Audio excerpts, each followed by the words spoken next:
Come on and cruise and welcome and wake up from your snooze.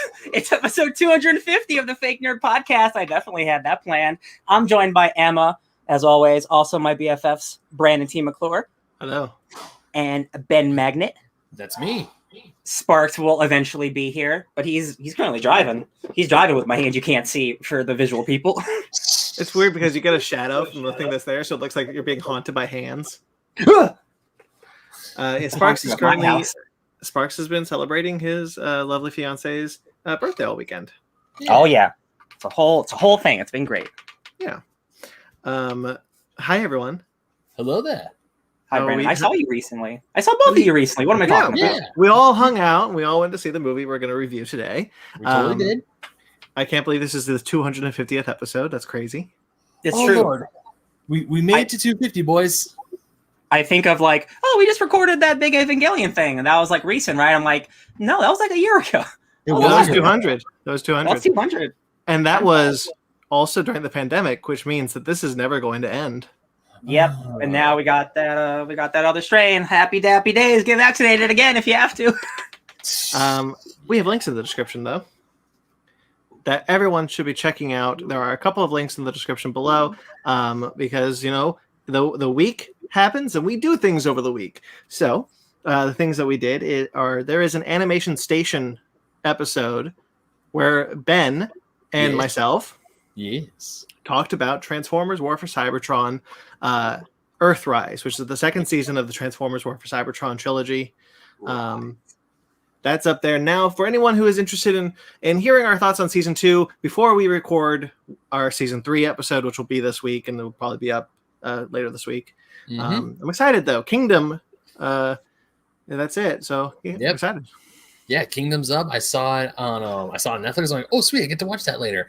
And I went to Frankenstein's earlier today, and I went by a booth that had a bunch of Transformers figurines out, and I'm like, oh, I gotta watch Kingdom and look at all these Transformers figures that I can't afford, but I really want. If I had my Dinobot figure, if my Dinobot figure was closer, I'd pull him. But I will instead pull up the new character for Kingdom, which is this the skeleton Triceratops thing. I don't even know if it's awesome. What the name of the dinosaur is, but I know. But Megatron, there's Dinobot, there's Megatron. They were both dinosaurs. Triceratops. No, what the name of the dinosaur is, but that's besides the point. The point is, because I remember, Brandon, we were talking about this a while ago, saying that they made toys for characters that never showed up in the TV show. Well, they made characters this time around for new characters that they created for the new show. Oh, okay. So that creepy robot or that skeleton might be in Earth or Kingdom. He's in Kingdom.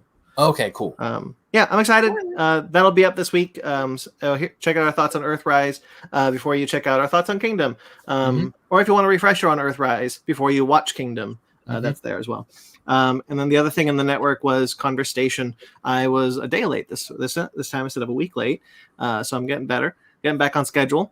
I talked to Scott Kalora from the Transporter Room 3 podcast, who is also a writer for IGN. We had a great talk about Star Trek fandom and his experiences in fandom, which were interesting to me because he got into fandom because of his job at IGN and not necessarily the other way around, which was cool to talk about. That's cool. So that's up now. And then I was shanghaied into a charity stream for Scene Snobs, for the Scene Snobs podcast. They did a 12-hour charity stream. My friend Phil Better, who I did his podcast Invest in Yourself, and he was on Conversation. We have been collaborating a lot behind the scenes to bring about some other things for his network. So more on that later. But he asked me if I had 30 minutes on Friday, and I was like, yeah, I have 30 minutes on Friday. And so we did the charity stream for the Film Snobs. That's in this link below. They were trying to raise money for the Milbies, who are going through a rough time right now. And that was a lot of fun. That's a cool charity stream. That's linked below. I'm at the 2-hour mark if you only care about my shit. And and that's the first time where I talk about my new project that I'm working with Phil, ConsultCast or ConsultCast, which is a new podcast and new business venture that I'm doing with him, where I will help people trying to start podcasts or people who don't know where to start, or people who are really successful podcasters. They will come on the show and they'll talk about their experiences. So that's going to be a lot of fun. More on that later, but I do talk a bit about that on that stream. So, right on. And then Ryan, It's me. A Downright Annoyed happened this week. It did. It didn't happen last week, but it happened this week. You guys talked about Swingers. Swingers, 1996. Vinnie Vaughn. This is the movie that Spielberg was so impressed by that put him in Jurassic Park 2 and Psycho. So good for him for those next two movies. Also, Johnny Favs, he made Iron Man and Elf and all that stuff. Great movie, great fun 90s, like living in LA, being a young actor type of movie. Like it's if you haven't seen it, like it's really great. Like it's a really natural comedy. Like it feels really natural in like the performances. And Vince Vaughn really this is like a star breaking performance for him. He's so fun, he's so charismatic, and he's like so annoying, but he's playing that type of character. So if you haven't seen Swingers, check it out. It's great. I do really like that movie. Also, I want to just add, I don't think Vince Vaughn is the problem with the Psycho remake. I think he's actually quite good as Norman Bates. Sure, but like that movie's not good, and Nope. he's in it. He's the star. That's a hard watch. Just watch the original. Yeah, And that's all we got in the description below. More stuff's coming as always, and we do a lot. So, who wants to go first with their week? Ben, you go first because I usually go first. Oh, okay. I'll go first then. So I actually caught up on some media that I've been meaning to catch up on. I mean, obviously, I watched Transformers Earthrise with Brandon, so we can do our conversation animation station. I almost said conversation station, but I was like, wait a minute, that's I'm crossing the streams there. Holy crap! That's the next show. Yeah, that's the next show I'm doing. But I finished the anime Demon Slayer. Oh yeah. I finished it, and now all I need to do is watch the movie Mugen Train, and I will be officially caught up and ready for season 2. I've said it before, I'll say it again. Demon Slayer is amazing. It's absolutely gorgeous. It is a great anime. There are a few air quotes filler episodes close to the end, but I was still engaged. I still want to see what was going on, and like a lot of other shonen animes and mangas that I've noticed, like compared to American counterparts, is you see your main character train. Like I feel like we've talked about this on the show before, where when you compare Japanese protagonists and American protagonists, you see the Japanese protagonists work for their strength. You would see them work for their power. Whereas like American Ben, ones, you're right. I've never seen anyone train in Dragon Ball or Inuyasha or Yu Yu Hakusho. No, he's talking about in Japanese anime how we see them work for it, but not in American stuff.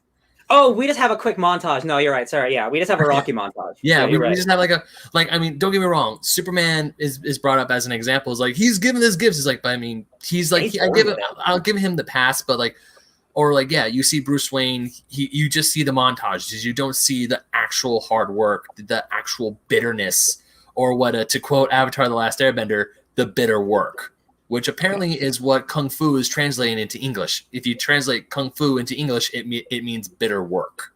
Oh, that's cool. Yeah, at least, I mean, I'm pretty sure I read that right. I could be wrong. If I'm wrong, I'm sorry. But yeah, I mean, Demon Slayer is amazing. Absolutely love it. When I was at Barnes & Noble earlier today, the final volume of the manga came out. And I'm like, oh no, it's over. It's done. There's 23 volumes of the manga. I kind of want to buy the manga. And I was this close to flip through it for spoilers. I'm like, can't do it. I can't spoil it. Yeah, don't do that. I'm not going to spoil. So I'm like, I put it back and I'm like, no spoilers. No spoilers here. So yeah, Demon Slayer, if you haven't watched it, highly recommend it. Face of Ryan, who's being enclosed by the jungle. He's being taken by the jungle. He is being taken by the jungle. So I would highly recommend, Ryan, because I know you've been like hovering your finger over the play button for Demon Slayer. Do it. I have. Oh, you have? You watched it?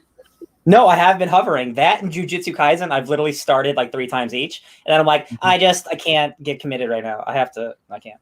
I've heard great things about Jujutsu Kaisen. I think that's the next one I'm going to watch. Good. It's pretty Fanny's good. already. Fanny finished Jujutsu Kaisen. I heard that's really good. So I'm probably going to start that one next. But they just announced a movie for Jujutsu Kaisen, a prequel movie. Nice. It's a trend now, I guess. Nice. Yeah. So yeah, but Ryan, trust me, you're gonna just get through the first few episodes of Demon Slayer, and you will not be disappointed. You got it. There's some glorious action scenes in that show. Let's see. What else was I gonna do? What else did I do? Oh, I know exactly what I did. I watched a crap ton of Rick and Morty because I'm behind on season 4. I haven't started season 4, so I started season 4, and I finally got. So now when people talk about snake jazz, I know what they mean now because I finally saw that episode. Right. And besides that, played a little bit of Fortnite because I'm on vacation now. I'm on vacation, boys. I'm free from the shackles of work. Congratulations. I'm so happy for you. You needed a vacation for a while. Yeah, and also a vacation where I'm not injured, I'm not sick, and I don't have any anxiety over my head for certain things. It's like last year's vacation. But yeah, so I'm on vacation. I was able to get an extra day off, so I got Friday off. I was able to just chill. I was able to relax, and I played a little bit of Fortnite. So I leveled up a little bit in Fortnite. Brendan, you and I played some Knockout City the other day. I want to say it was Friday when we played. Or no, It wasn't Friday. It was yesterday. There's a new map on Knockout City, which is a movie theater. And when you and like the middle of the map will like spontaneously change into different film scenarios through holograms and things, and it's really fun to play with because if you're in that section, all of a sudden you could be rising on top of a building for no reason, and it's cool. I like it a lot. I like the map a lot. Yeah, that was really fun. Last week, did I mention seeing the anime movie Weathering with You or no? No, I don't recall. No. Okay, so this was supposed to happen last week. So 2 weeks ago, I went with a cosplay friend of mine. She wanted to go see the anime movie Weathering with You. It was back in the theaters as a Fathom event. The English dub was. She's already seen this movie before, but she wanted to go see it again, and I was like, yeah, sure, I'll go see it. It's done by the same director who made the movie Your Name. Mm-hmm. Oh yeah. And I'm like, okay, yeah, sure, I'll go see it. It was really good. So the plot is this kid runs away from home, moves to Tokyo, tries to find a job, and then he gets a job at like this air quotes conspiracy theory not really a website, but this publication where they write like stories for tabloids, and they sell them to different tabloid papers across the city. Mm-hmm. And then he meets up with this girl who has the power to bring the sun because Tokyo has been in a month-long rainfall. It's been raining in the city of Tokyo for well over a month. And people are like, man, I really just want to see the sun again. So she's a sunshine girl. And then so him and this girl, they go and they bring the sun for certain people's events, and they get paid for it. And then there's a myth involved. I'm not going to spoil it, but it is definitely a movie that if you go at the end of it, you're going to be crying at the end. And I was definitely tearing up. Yay. Nice. Yeah, it is. It's very beautifully animated. It is absolutely gorgeous. The dub is really good. I really enjoyed the dub. The English actors are amazing. Lee Pace is in it. He does a really pretty good American accent. Alison Brie, she's one of the characters in that. Oh, cool. I forget the other two actors, but the anime is called. It's a movie, and it's called Weathering with You, and I would highly recommend it. Nice. I will check that one out. I want to say it's on one of the streaming services. It possibly can't. It would be very easy to check it out if it is. Then it probably. I'm 95% sure because it's been out for a while. I want to say it's on Funimation. I could be wrong. But I think it's on HBO Max. Then I will check. I'll check. It might, but. Either or, absolutely gorgeous. Highly recommend. I saw that 2 weeks ago, and yeah, that's pretty much it. It is on HBO Max. There you go. It's on HBO Max. Great movie. Highly recommend. Cool. My turn, I suppose. I played this video game called Marvel's The Avengers. Have you heard of it? Yes. They were doing a free weekend for people who wanted to try it out, and also like a four times XP weekend thing, so you can level up characters. So I did some of that. That's fun. The War for Wakanda stuff comes out in about 2 weeks, and I'm super stoked for that. That's going to be a bunch of new content and a new character. So like, I'm still in love with that game, and like it rides of like stuff to do, but like we're about to get like a bunch of new content, so hell yeah. Played some Fortnite. I've been playing Fortnite with my bros. I've been just doing it solo, and it bums me out. So like we got to make time for that somehow. I spent most of this week still researching for this project that I'm working on about Ghost Rider for the PS2, but that has ballooned into just talking about that game into I don't know anything about Ghost Rider. So I've spent this entire week reading like dozens and dozens of Ghost Rider comics. I've been seeing your posts. Ghost Rider's I'm gonna swear it's fucking awesome. Guys, like it's not all of it's good, but like when it's good, it's hitting something that like I've never read in another comic. Like it's hitting like the type of edge that I appreciate, but like it's still being like Marvel family friendly. Like, and the art is a sensational. Like the team that they have on it for like for dozens of issues are just sensational artists. Like I love it, and like I didn't read all of what's his name, Johnny Blaze's stuff. I read mostly Danny Ketch, and this is very much a situation of like a Wally West getting erased thing. Danny Ketch is so much of a better Ghost Rider. He's such a better character. He has so many better villains. The Ghost Rider game, it's about Johnny Blaze, but it's all of Danny Ketch's villains because they're all of Ghost Rider's best villains were introduced in the 90s when Danny Ketch was Ghost Rider. Right. Seeing him come back and like Johnny Blaze comes back as a guy just named Blaze is just like a Terminator looking dude. Like he's still cool, but like Danny Ketch has like some emotional cool stuff to it. And obviously Ghost Rider has come like back recently, and he's like the king of hell, and all this stuff's been really fun. But the thing I learned most about Ghost Rider is like he really is just like a street level dude. Like he might be tied to like Mephisto, but like for decades he's just fighting dudes on the street. Like he is the Avenger of the Innocent, but that's just like fighting gangsters. There's an entire arc where he's fighting Kingpin. It's awesome. It's so good. And you see Kingpin drawn in a way I've never seen him before with a specific art team. And he's like fighting ninjas, and Kingpin gets sliced for the first time, and he's like, oh, hell yeah, let's finish this. And I'm like, oh my God, Kingpin's so rad. So guys, if you have the time, check out that late 80s, early 90s Ghost Rider stuff. It's sensational. I did read some of the more modern stuff just to catch me up more on speed with some stuff. It's all good. Ghost Rider's been mostly good, and especially from like the Robbie Reyes stuff, like that's all been good. I did I read the Ghost Rider run that Ed Brisson, I think, did. Yeah, that's the most recent one that got canceled. Yeah, I really liked what he was doing with Danny Ketch, and I'm so bummed that book got canceled. Yeah, again, the thing I love about comics, like character evolutions, like Danny Ketch, who's no longer the Ghost Rider, is now the Death Rider, and he's taken the mantle of like a villain, and now he's repurposed it, and he's become a hero using that villain's mantle, and it's awesome. And like they didn't just throw him away; they did something new with him. Although I wish he was Ghost Rider. I get why he's not. Johnny Blaze is like the OG guy. Ghost Rider is really cool, and like now I'm worried that this video is going to be like an hour long, and it's going to take me months to do it. But I'm really excited because like I feel passionate about it, and I'm like I'm not just shitting it out. So like it'll be out when it's out. But yeah, Ghost Rider, guys, it's pretty cool. It's weird that I got drawn into it because of a Ghost Rider PlayStation 2 video game, but now I'm here. I'm happy about it. Oh, I also watched the Ghost Rider movie. It's fine. Whatever. The transformation scenes are cool. They didn't use any of the cool villains from the Ghost Rider comics. They made up a bunch of bullshit elemental villains that are lame. So like that is a movie that was just shit out just because they could, and that bums me out. Ghost Rider 2, I'm excited to watch that one because that one's got some actual comic stuff in it. Yeah, I did watch both of those recently. You're right. Ghost Rider's fine. I have fun with it though because of bits in it. I like. It's only bits, right? It's only like there's bits in it. Like Carter Slade is Sam Elliott, and there's a really cool sequence where they're riding across the desert, and then he just pieces out, and I'm like, all right. Yeah. And again, like a lot of the cool stuff in that movie's in the trailers, which is a bummer. One thing I do have to say that I love about the first Ghost Rider movie more than the second Ghost Rider movie is the motorcycle looks 10 times better in the first one than it does in the second one. You do like your motorcycles? Yes, I do. That is a design aesthetic thing where like, do you just prefer one or the other? That's fine. But like now that I have so much Ghost Rider lore, that first movie is like barely a Ghost Rider movie. It is just the fundamentals of, oh, it's a guy who works for the devil, and they didn't do anything else with it. The second movie, I remember having like, now I know like who these characters are. I'm like, oh, I can't wait to go back and like, oh, Idris Elba's a dude in the comics. Like, oh, cool, I can do this stuff. Idris Elba's French in that movie too. My memory on it is, oh yes, with the scars and stuff. Yeah, I'm excited to watch that one again. Yeah, Christopher Lambert with the tattoos, because I remember Idris Elba he has a French accent and he talks about wasting good wine. Yep. All right. Anything else?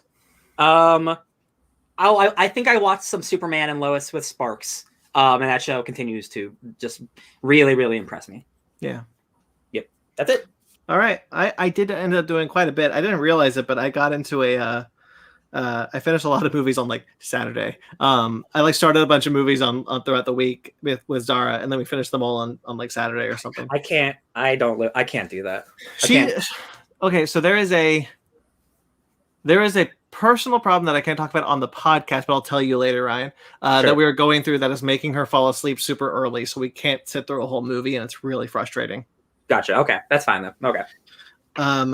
But we watched The Mummy Returns because I got into a adventure. I was in a mood for an adventure. I'd seen The Mummy recently, so I was like, I really don't want to watch The Mummy 3, so I'll watch The Mummy Returns. It's not close to The Mummy, but it's got a lot of fun action. There's some good comedy. Rick and Evie are great as always, even though they're terrible parents. They were just constantly making out with each other as their kid gets taken by every bad guy in the movie, and it's really funny. Oh yeah. I think Rick and Evie are a love story for the ages, and they need to be said in the same breath as all the classic love stories in Hollywood. I really like that franchise. It's such a shame that none of those movies could ever touch that first one. Yeah. And then I watched Pirates of the Caribbean 2.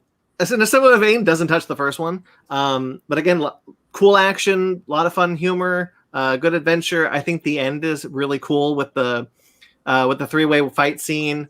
And I really like what they did with Elizabeth in that movie. Mostly because I think she looked really good with that pirate gear that she's wearing throughout the movie. Mm-hmm. Again, another fun movie, but I like all the Pirates movies. The first three should clarify because there's 5. 4's good. I think 4's okay. I think 4's okay. The reason I will watch 4 is because of Ian McShane Blackbeard. That's the only reason. Yeah. I think he really helps that movie. I don't. 5 is god awful. Yeah, we don't talk about 5. Davy Jones, though, I want to quickly talk about Davy Jones because I haven't seen Dead Man's Chest in a long time. Like, Davy Jones doesn't show up for 45 minutes into the movie, and as soon as he shows up, he is an iconic movie villain. He walks onto that boat, and he is just, like, perfect. It takes 45 minutes for Davy Jones to show up. A long time. Wow. Yeah, there's a lot of setup in that movie.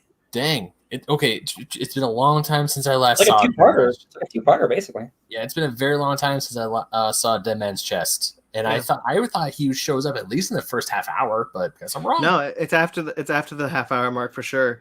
Because there's just a lot of setup getting to this because we're setting up why this is so important for Jack, and we got to be introduced to Norrington, and we have to. Will and Elizabeth have to be separated because they're doing the Empire Strikes Back thing where the main cast had to be separated throughout the movie. Do you fear death? I love Bill Nighy as Davy Jones. That every single one of his crew looks incredible. I love all the designs of them. I love his design. The music, Hans Zimmer is at the top of his game with those first 3 Pirates movies. Brandon, you have a regular Xbox One, correct? Yeah. So they've added Pirates of the Caribbean stuff to Sea of Thieves, which is a game on Xbox. Yeah. And apparently it's really, really, really good. It's the reason I re-downloaded that game. It also incorporates stuff from the theme park ride. Oh. So like I have been dying to get some pirates together to go ho-hoing. And if you're in a Pirates mood, baby, like that game's there. Free. It's not free, but like the update's free. I will turn on my Xbox, see if it works. It's been a while. Yeah, see if it works. Yeah.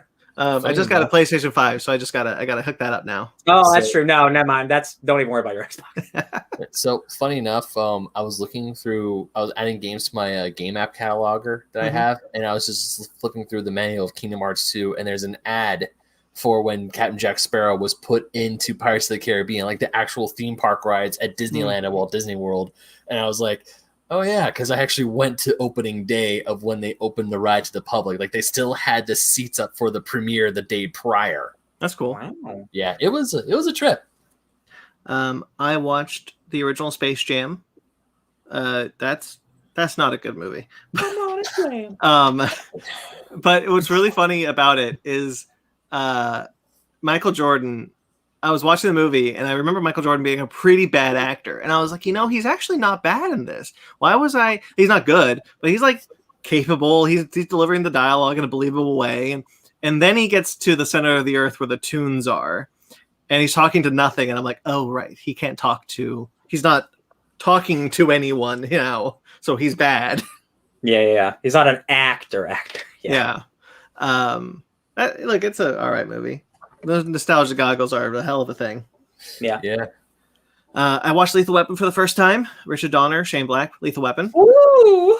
Awesome. Not much to say about that other than look, it's a classic film. Richard Donner is great. I'm trying to fill in my Richard Donner gaps. So I was happy to finally watch that one. Awesome movie. I wish Mel Gibson wasn't a huge asshole because he makes some really good movies. Yeah. No, I 100% with you. Like legitimately, for a short period of time, he was my dude, and then he said some things that I'm like, Mel, no, stop. Yeah, I've seen 2 of his movies so far, and I'm like, man, Mel Gibson's really good. Man, I really wish his run in the 90s is like one of the greats. Like for real, every movie he made in the 90s is insane. And then there's he's also, I think, my favorite Expendables villain. He plays a villain in Expendables 3, I think, and he's a lot of fun. That's right. Yeah, that's right. Yeah. Man, actually, Jean-Claude Van Damme might be my favorite Expendables villain because he plays a guy named Villain. I'm about to say Jean-Claude Van Damme as Villain is like the best. I rewatched a comedy that I really like from 2013, which I think is pretty underrated, called The Incredible Burt Wonderstone. I remember that movie. I saw it before. Steve Carell, Steve Buscemi. I probably showed it to you because I really like it. No, you didn't.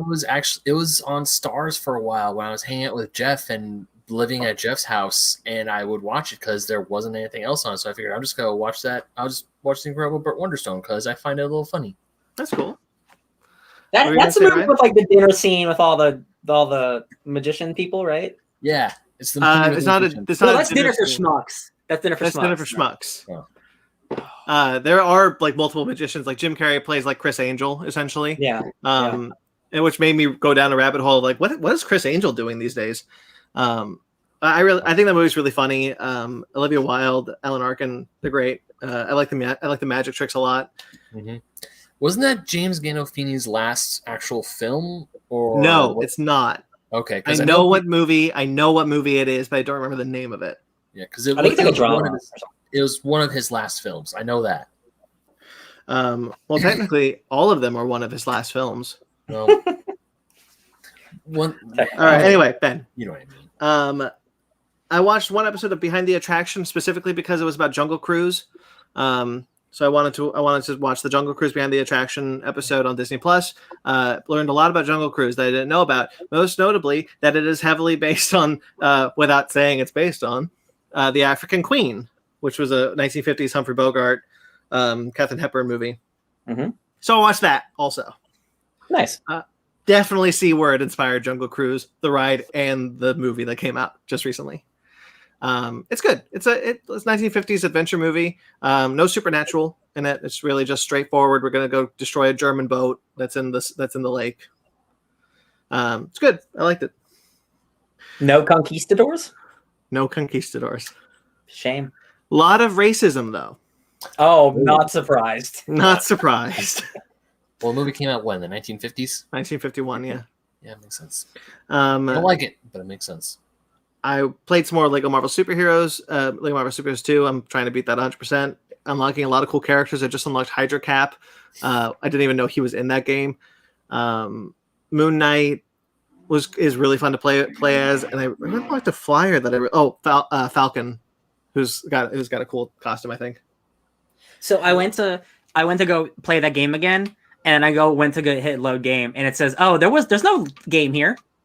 So I don't know if I'm gonna play that first 30, 45 minutes again. Oh man, that's really weird. What happened? Yeah, I don't know because it even said "Hey, this is what the auto save looks like." Yeah, and it just didn't save, and I'm like, man, I was like, it's not like it's bad. I just don't want to have to do it again. Right. So that bummed me out. Yeah, I'm sorry. Okay. There's a lot of characters that I think you'd really like. A lot of fun playing with. I for some reason, Major Victory, the Guardians of the Galaxy of the year 3000, Captain America, and Steve Rogers at the same time. The two characters. I was like, oh, that's cool. Shield Bros. Separated by 1,000 years. Ooh. I watched Resident Evil Infinite Darkness. And I forgot I watched Resident Evil Infinite Darkness because I've had a really long week. Mm-hmm. It's only 4 episodes, so I was able to blow through it. It's pretty good. But it's very heavy on the... It's not a bad thing. It's not a bad thing. It's my fault. I watched it. It's very heavy on Resident Evil lore. I'm not surprised. I was curious if it would be, and I want to stress, not a bad thing. It is designed to be that way. It is for hardcore Resident Evil fans. So I didn't get the value out of it that I think someone who knows the franchise really well would. So I'm curious to know if it was like meant to be good, because it's kind of fine for me. Yeah. So I'm interested to know what other people who are like heavily versed in the lore would think about it. How long are the episodes? So 20 minutes. Oh, it's like a movie. Yeah. Maybe I'll let you know next week. Maybe. I'm surprised it's not a movie, to be honest. Yeah, that's interesting. Yeah, because it's not built to have more seasons. Yeah, it has like an ending. Well, it has to end because like games happen. Right, like the next game happens. It's set after 5. Is the president alive or a zombie? He's alive. Okay, it's a prequel to 6. Okay. Because the opening of 6, the president turns into a zombie. Really? Spoilers. Spoilers for this anime. Yeah. Spoilers for this anime. The president's in it. He's a good guy. I like that president. I'd vote for him. Sorry, bad things happen to him. Darn it. Okay. That's all the things I consumed with my eyeballs. That's not true. I consume everything with my eyeballs. What am I talking about? Like your ear holes? Sure, yeah. But I read a couple of things. I read Skybound X. I read another issue of Skybound X because it had a Murder Falcon storyline in it. That was cool. I read Heroes Return, which was really cool. I really like that book. I'm sad that it's over, honestly. And then I read Sunstone Volume 7, the latest of the Sunstone series by Stepan Sejic. Really good. He really nails the character stuff. Framing device, like I talked about with Volume 6, is still very strange, and I don't necessarily buy it. Like, why would you, if you were there with your significant other, why would you tell someone that you had, in graphic detail, what sex with their wife was like? You want to do that. To add some spiciness? But that's the framing device he picked, and I disagree with it. But when we're in the story, it's good stuff. Yeah. So the coolest thing I did, guys, I've been watching Dragon Ball in every incarnation since it came out. I've never read the manga. Ooh. I'm hunkering. I can't wait for more Dragon Ball Super. So I was like, well, Sparks keeps talking about how cool the Super manga is right now. And I just watched a review where they're talking about how cool the Super manga is right now. So I picked up Volume 9 and Volume 10 of the Dragon Ball Super manga. And I read my first ever Dragon Ball manga. Yeah. Did I? Huh? I could have swore I gave you Super Volume 1. I own Super Volume 1 and 2, but I've seen those. That's the Battle of the Gods. I've seen that movie. I've seen that season of show. Like, it'll be the third time I see that story. Okay. And like that's fine, but I wanted what happened after Broly, and Sparks was 100% right in the fact that like once the Universal Tournament ends, there's a page where it's like, speaking of Sparks, here he is. Hey. Oh, I muted you. What was I right about? Well, there's a page as you're reading the Universal Tournament arc in Dragon Ball Super. There's a page that's like, and then Broly happened, and then it moves to the next arc. Yeah, yep. That's really funny. It's like, go see that movie. That's what happened. Yeah, that's what happened. This was what happens after. And then I'm introduced to Moro and what they do. I read Volume 10 just this morning, where we get more about New Namek, which is the first time in canon that they go to that planet, and this canon, and I love it. It's awesome. It's such a cool way to have a new villain that feels totally unique to, unlike anything Dragon Ball has dealt with before. There's some. If you guys want to see Majin Buu do a cool fight scene, because we haven't seen that in decades, that's in there, and it's awesome because Majin Buu doesn't get a lot of action anymore. there's a lot of like lore with like Majin Buu too. He's like super important to this arc. It's so cool. I really like it. I'm excited that I'm reading Super because I really need more of that story. I'm sad that there's no anime coming soon. So I read the Dragon Ball Super manga now. Huzzah! I love it. I'm so excited. So glad to have someone to talk about stuff with, like in depth. I mean, I got to catch up. I'm picking up. Yeah, for sure. But I mean, like we can have a conversation about the Moro stuff. Like that's great. Yeah, I'm excited. More on that later. Indeed. All right, that's all. That's my week. Since Sparks is here now, You made it. Oh, I mean, like I can. It feels a little unfair. Just talk 'cause I about- didn't listen to you guys. No, just talk about whatever we did because I don't really go into it. I don't even know if we did anything. We didn't really do anything. I this think I week. talked about Superman and Lois. That's all. Like I just said, it's good. We did Superman Lois. We played a game for the first time. Oh, see, this I'm week. glad you're here because I forgot that we did that. I mean, we're gonna put out that on Basement Arcade soon. We have a new Basement Arcade coming because we recorded one.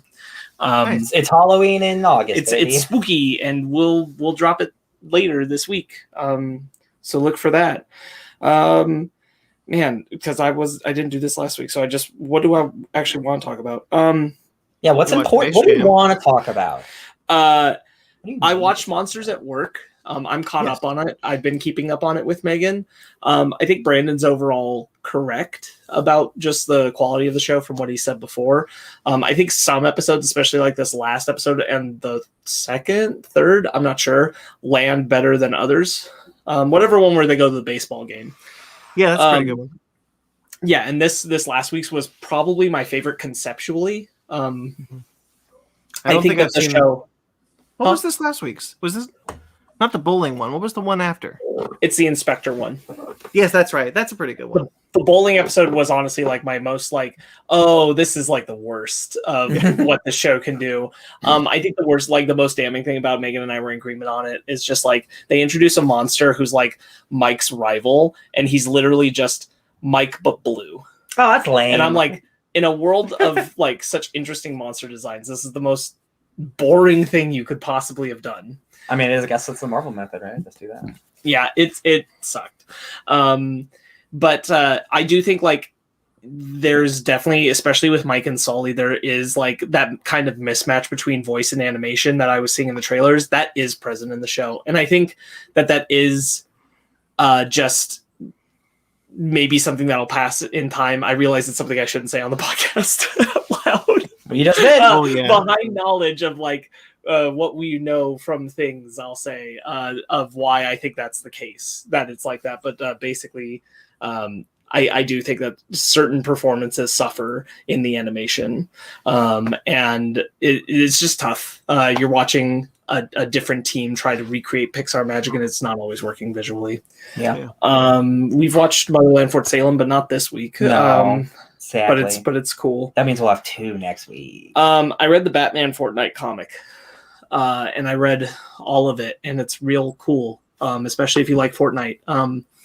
I really love the first 3 issues in particular because it's all lacking dialogue. The first 2 are Batman internal monologuing, and the 3rd issue is... I read the first 2. I agree. The 3rd issue is people giving reports on observing Batman in the world. And that's the only dialogue you have running through it. And that issue is all about observing Batman as he fights Snake Eyes, which is revealed as Snake Eyes is an obstacle they tried to put in his way to slow him down, figuring out what's going on. Is he on a new level? 100%, yeah. It's pretty good because like they've been doing it. They even though they don't keep memory, they seem to like keep memory of like their fighting patterns with each other. So like it gets to a point where everyone in the Fortnite map is just watching their intense fight rather than fighting each other. It's so good. And it's like, I know that they can't like remember anything, but can they remember respect? And it's pretty good. That's hilarious. It's good shit. So I really like the Batman Fortnite comic as someone steeped in Fortnite shit. I thought it was really, really well executed, and they left the door open for more. And clearly there's stuff playing into the season. There's some countdown on the main screen. I don't know what it's for. So the current villain of this Fortnite season is revealed in the end of the Batman Fortnite comic, which is interesting. So there's obviously going to be some kind of tie in there. It's right over there. I'll read that later. I have watched a whole lot of the Looney Tunes cartoons, which is the new iteration of the Looney Tunes that's on HBO Max. I started picking that up on my own because I hadn't since it like first premiered. I watched a couple of episodes and then I just dropped. And now I've like watched most of the first season because you gotta not do this right now, Luna. It's dog time, I guess. Anyway, so I've watched a whole bunch of those. Those are super great, super high quality. Go ahead and watch them. It sounds like that show has been canceled. Unfortunately, they still have episodes to release, but that all came from really needing that good Looney Tunes content after watching Space Jam: A New Legacy, which I'm still. There's a nightmare happening on your screen. There's a dog nightmare happening. Oh, Luna. Sorry. No, okay. Anyway. At least the computer's on. Yeah. Yeah. Not as bad as Emma. Space Jam: New Legacy. I saw it. That made me want to watch Looney Tunes cartoons. I'm writing a piece about it. That'll probably come out this next week because I didn't have time to finish it this week. I watched Transformers: Earthrise. I did that. I didn't talk about it anywhere, but it happened. I'm going to try and watch Kingdom at some point. And also not beyond that episode, right? I'd like to. That's really up to those two. So we'll see. I think the only other thing on here I really want to spend any time talking about is I finished Sweet Tooth. I finished Sweet Tooth on Netflix, which we'll talk about in the news. I knew a season 2 was going to get announced, I would have finished it with you. It was real good. It's very, very different from the comic, but I think all in good ways. The second to last episode of the season makes me think they actually are going to go for like the most bombastic stuff that comes up in the comics. There's a lot to make me believe that, which is wild. And I'm here for it. But still not as dark. No, but not going as dark. Yeah. But like the craziness of the world, things, I think it's going to go maybe even a step further in the long run, but it's not going to be as dark.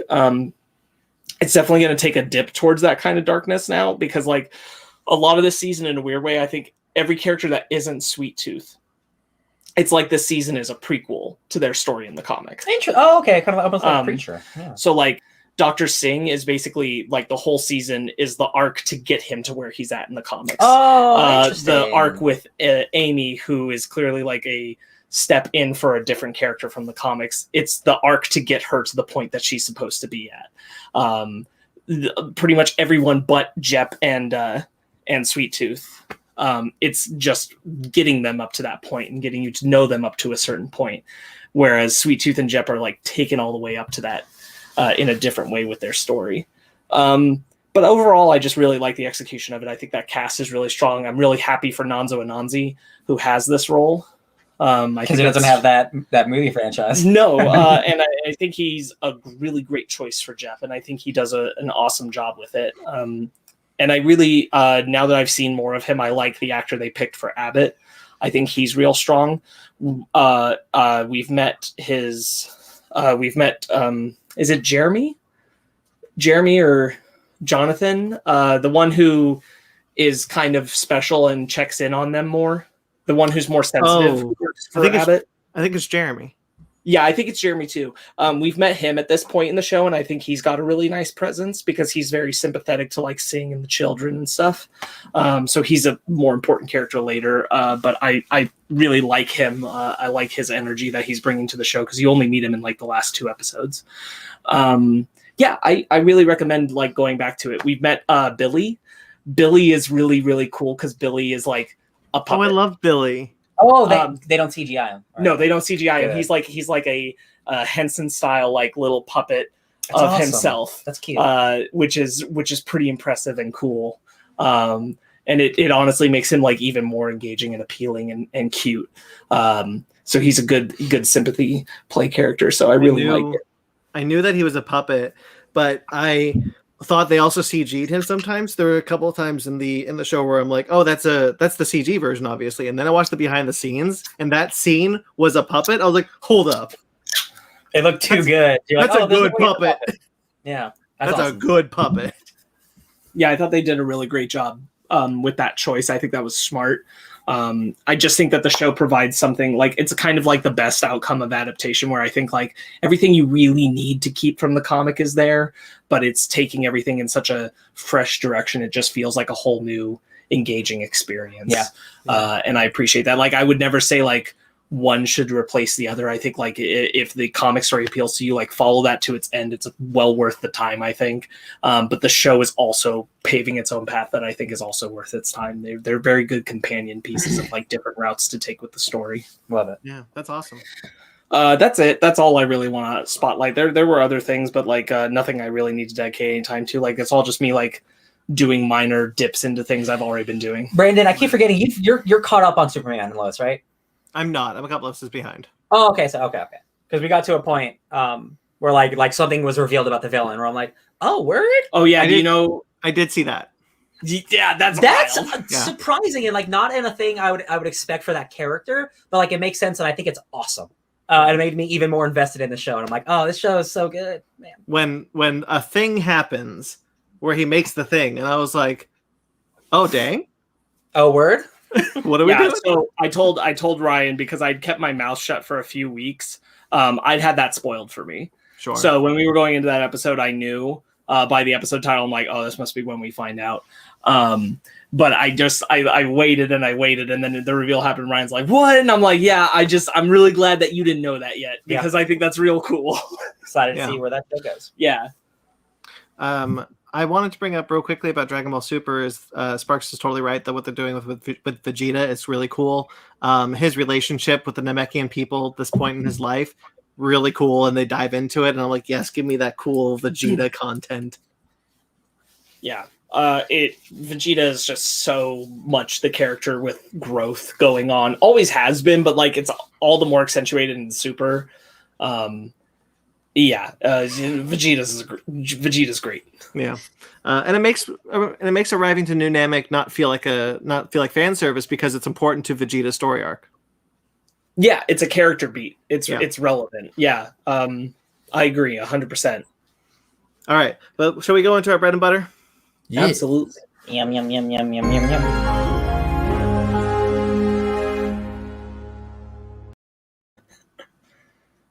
Okay, we're here. Bread and Where'd butter. Ryan go?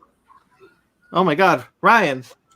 I guess He's you have to do it without him. And What do you mean? I'm right here. It's like the it's like how they did the hand from Addams Family. Addams Family. Oh. Yeah. All right, Thing.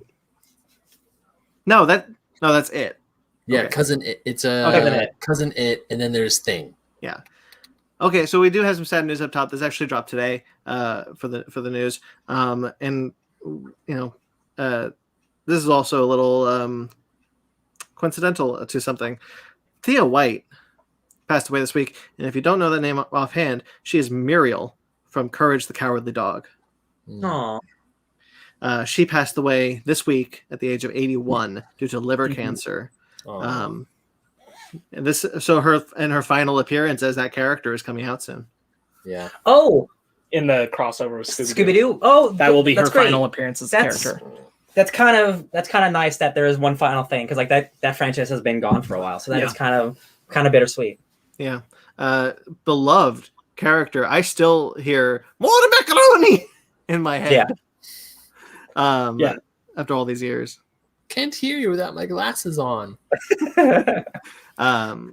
She joins the voice actress for Eustace. So She does. She really does. But she was, how old is she? In her 80s? 81. 81. I mean, still, it's she lived a long life. 81 years is nothing to sneeze at. It's true. I'm really glad that she got to do this crossover before she passed. Excuse me. Bless you. That was, I didn't mean to sneeze at his head. I'm sorry. It's okay. God. I agree. I think it's nice because we don't get that for Eustace. Right. Yeah. That was a bad time to take a drink of water. I'm so sorry. No, yeah. All right. We're going to talk about Scarlett Johansson now. Yes. Oh, yeah. We My totally favorite are. topic: millionaires fighting millionaires. Scarlett Johansson, the first Marvel actor to sue Disney. She is suing. She is suing Disney for a breach of contract. I'm going to read what I understand of it because it's a lot of legal jargon. Essentially, though, it is she claims that Disney, that the simultaneous release on Disney Plus and in theaters was a breach of contract, and she is suing for the revenue it would have made if not for Disney Plus, is what she says. Yeah. Which is 20 million. Which is 20 million. And then Disney was like, it's a pandemic, dude. So I think the most important part of this is that her agent put out that they reached out to Disney and Marvel to renegotiate the contract when it was announced that it would be simultaneous with Disney Plus. And no one answered that call. So Disney was able to hold the line and say, no, the contract's the same, which I'm sure is what they did. And that's shitty. Yes. I also am like, it's not like Scarlett Johansson's hurting on money. And I'd feel differently. I'd feel differently if this was fighting for the contracts of others along with hers. This is just her. Yes. I that's not to say it's not a fight. No, yeah, that's not worth doing. That's the thing. Like, Scarlett Johansson is one of the richest people on the planet. She doesn't need this money, but that's not the point of it. Right. That's not the point of it. No. It's that this is a precedent that if they can do this to the biggest actress in the world, then they can screw over literally anyone they want in the world. And that's, and like, again, like, it's having to choose between this millionaire actress or Disney. And I'm like, it's like, but it's the news. We're talking about it. I'm 100% on ScarJo's side. Right. And it's awesome that all these other actors are coming out and like, oh, we can get paid for something that like we didn't know we can get paid for. Like, this is great. I think this is good. Well, this is not too different from John Krasinski and Emily Blunt having to take it up with Paramount about the limited release in theaters for Quiet Place Part 2, because in their case, they took less money up front to get more from the box office. Theater box office, and that got changed. So absolutely fight for what you are owed. Absolutely, it's the next step to what Denis Villeneuve was talking about with Warner Brothers of like, if Dune goes to HBO Max at no extra cost, I'm losing a lot of money because my contract, because it's not going to make the same amount of revenue. I wonder if he's going to sue Warner's, if that'll be a thing. Man, that's a good question. Man, Dune is we talk about it every week, but Dune is in such an interesting place. Like, Disney made almost double its revenue with the Disney Plus Black Widow drop. Like, domestic it made 80 million, and then with Disney Plus it made 60 million.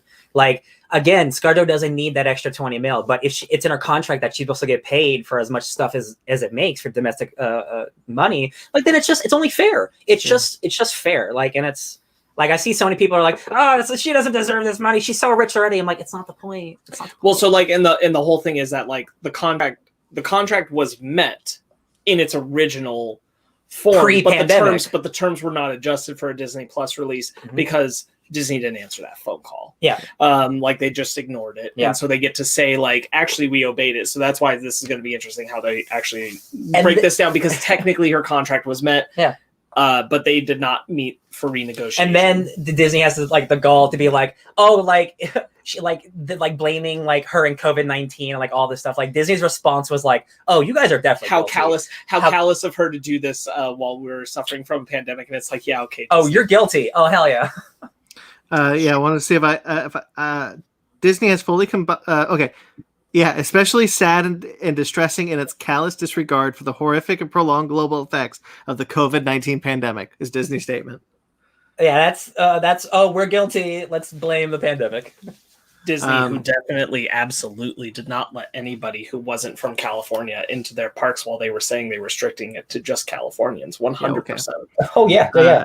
Emma Stone is said to be considering to sue Disney as well for Cruella. And the last thing we heard about it is that someone apparently has heard that Kevin Feige is very upset at Disney right now.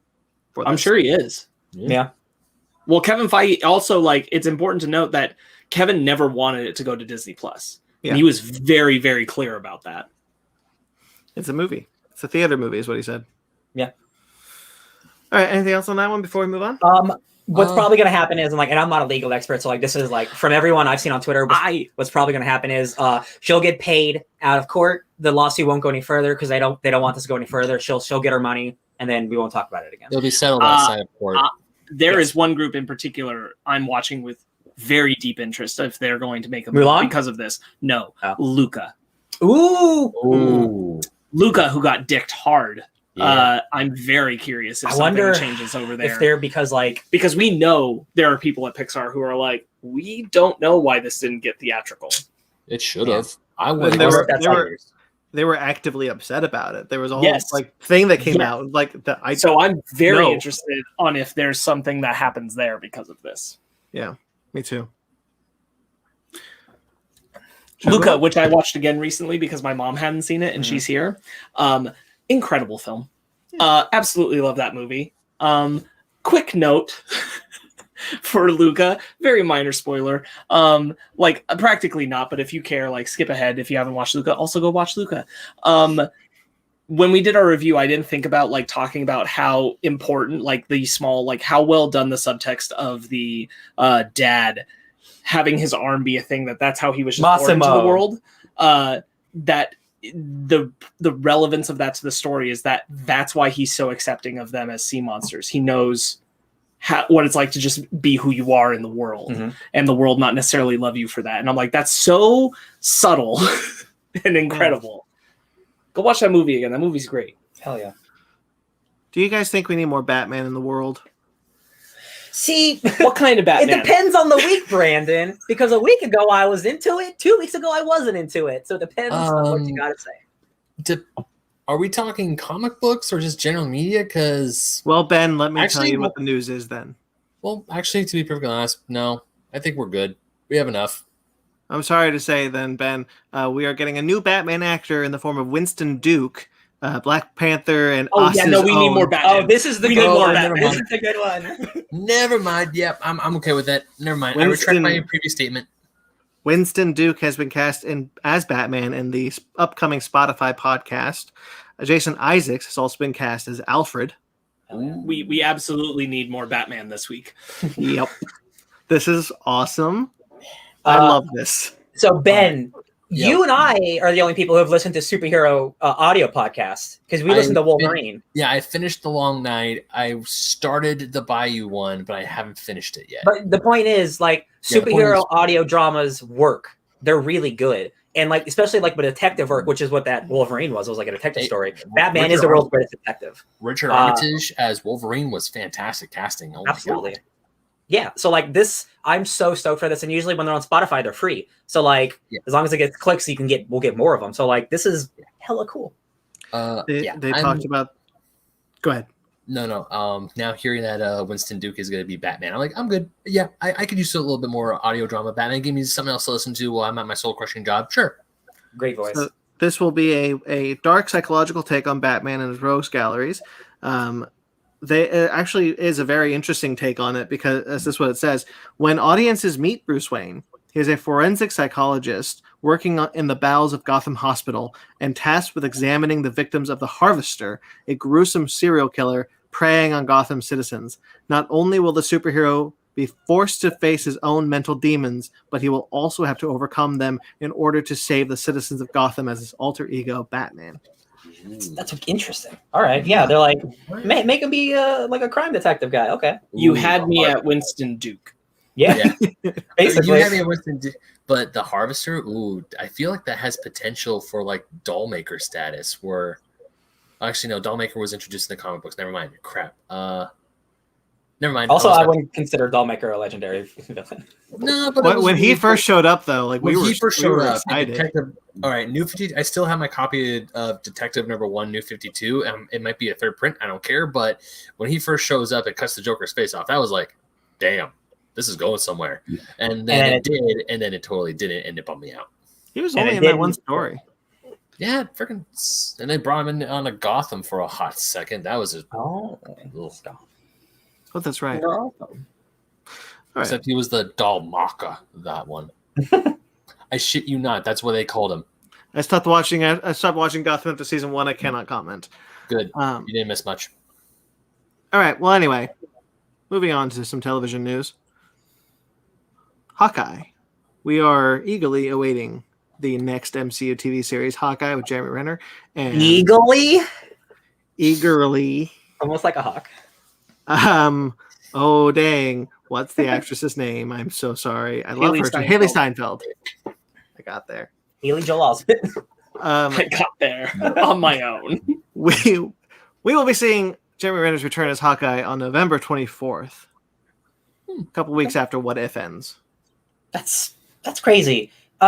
Who's thinking we're gonna get a Hawkeye trailer before we get a Spider-Man trailer? Me. Raise my void hand in the air. First of all, Spider-Man. Today was Spider-Man Day, and Yep. a Spider-Man trailer didn't drop today, so I'm like, I don't even know. They have to be waiting for something, right? Like, I don't like what's the point in waiting this long anymore? Like, not even a teaser. Like Star Wars, we get teasers like a year out. Like, I know pandemic's weird, but like anyway, this topic. I also the What If cast was announced today. There are people who just don't know a Spider-Man movie's coming out this year. Yeah, And regular just don't people. know. Yeah, regular people. Like, it's gonna hit them in like my 2 mom months. didn't know until I brought it up today. Hell yeah. Yeah, She was like, Casey "There's a Spider-Man movie at the end of the year," and I'm like, "Yep." Oh, man, I'm that is gonna blow the Casey casuals' minds when they see the Spider-Man No Way Home trailer. I don't think it's coming. I don't think it exists. It's You think they made the movie, but it won't happen. I am so close. If they extend it any further, I will believe the ridiculous quote unquote rumor that Avi Arad is personally holding it hostage so that Kevin Feige can admit that Venom's in the MCU. we have news about this later, but there's movie cancellations are starting to happen again. And it's Clifford. It's a Sony movie. That's Sony, right? Right? Sony? No, Paramount. That's Paramount. Oh, Paramount. Oh, never mind. Doesn't matter. Movie studios, I think, are getting scared again, though. Like, yeah, I wouldn't be shocked if Spider-Man might get pushed because of this. Not to get Corona talk about. Totally agree with you. I want to be clear. I was not implying that Avi Arad is in fact holding the trailer hostage, as the no, of course suggested. Yeah, I honestly think there's merit to the fact that Sony is just kind of waiting and see because they don't want. They've had to start. How many times the No Time to Die marketing over? Morbius has been pushed like literally multiple times now at this point. Yeah. Like they don't want to do that with their main guy. Yeah. So we'll And see. Carnage is also at the end of this year, and that's got a trailer out. Yeah, but that's not as Spider-Man. Also, that movie's like, I don't know. It's not a Marvel. It's not a Marvel. It is a Marvel. But it's not a Marvel. It's from Spunk. TM. Yeah, it's a spunk. All right. Yeah, and the What If voice cast was, I didn't put this in the news because it's honestly quite a bit, but the What If voice cast was released this week. We now know that Benedict Cumberbatch is returning as Doctor Strange, which previous reports said that he wasn't. Yeah, that was weird. I felt like that we'd heard he'd already done it at some point. And I'm like, we've heard his voice, and I'm pretty sure that's him. Clark Gregg is also in the voice cast, so Coulson is returning. Love it. I saw somebody made a joke on Twitter. His What If episode is just him living, and then it's just replaying all of Agents of S.H.I.E.L.D. That'd be funny. 7 seasons of a 1 episode show. What if they knew he was alive? Yeah. Something like that. Yeah, there's a lot of people in this voice cast. A lot of really cool actors that I didn't know were in it. Not Tom Holland. Not Tom Holland. Interesting. I wonder if that's a scheduling thing.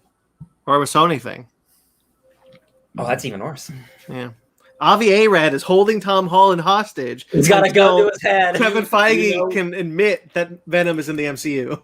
God. I didn't look at this. Who's voicing Spider-Man? Do we know? We don't know. Oh, okay. We just don't.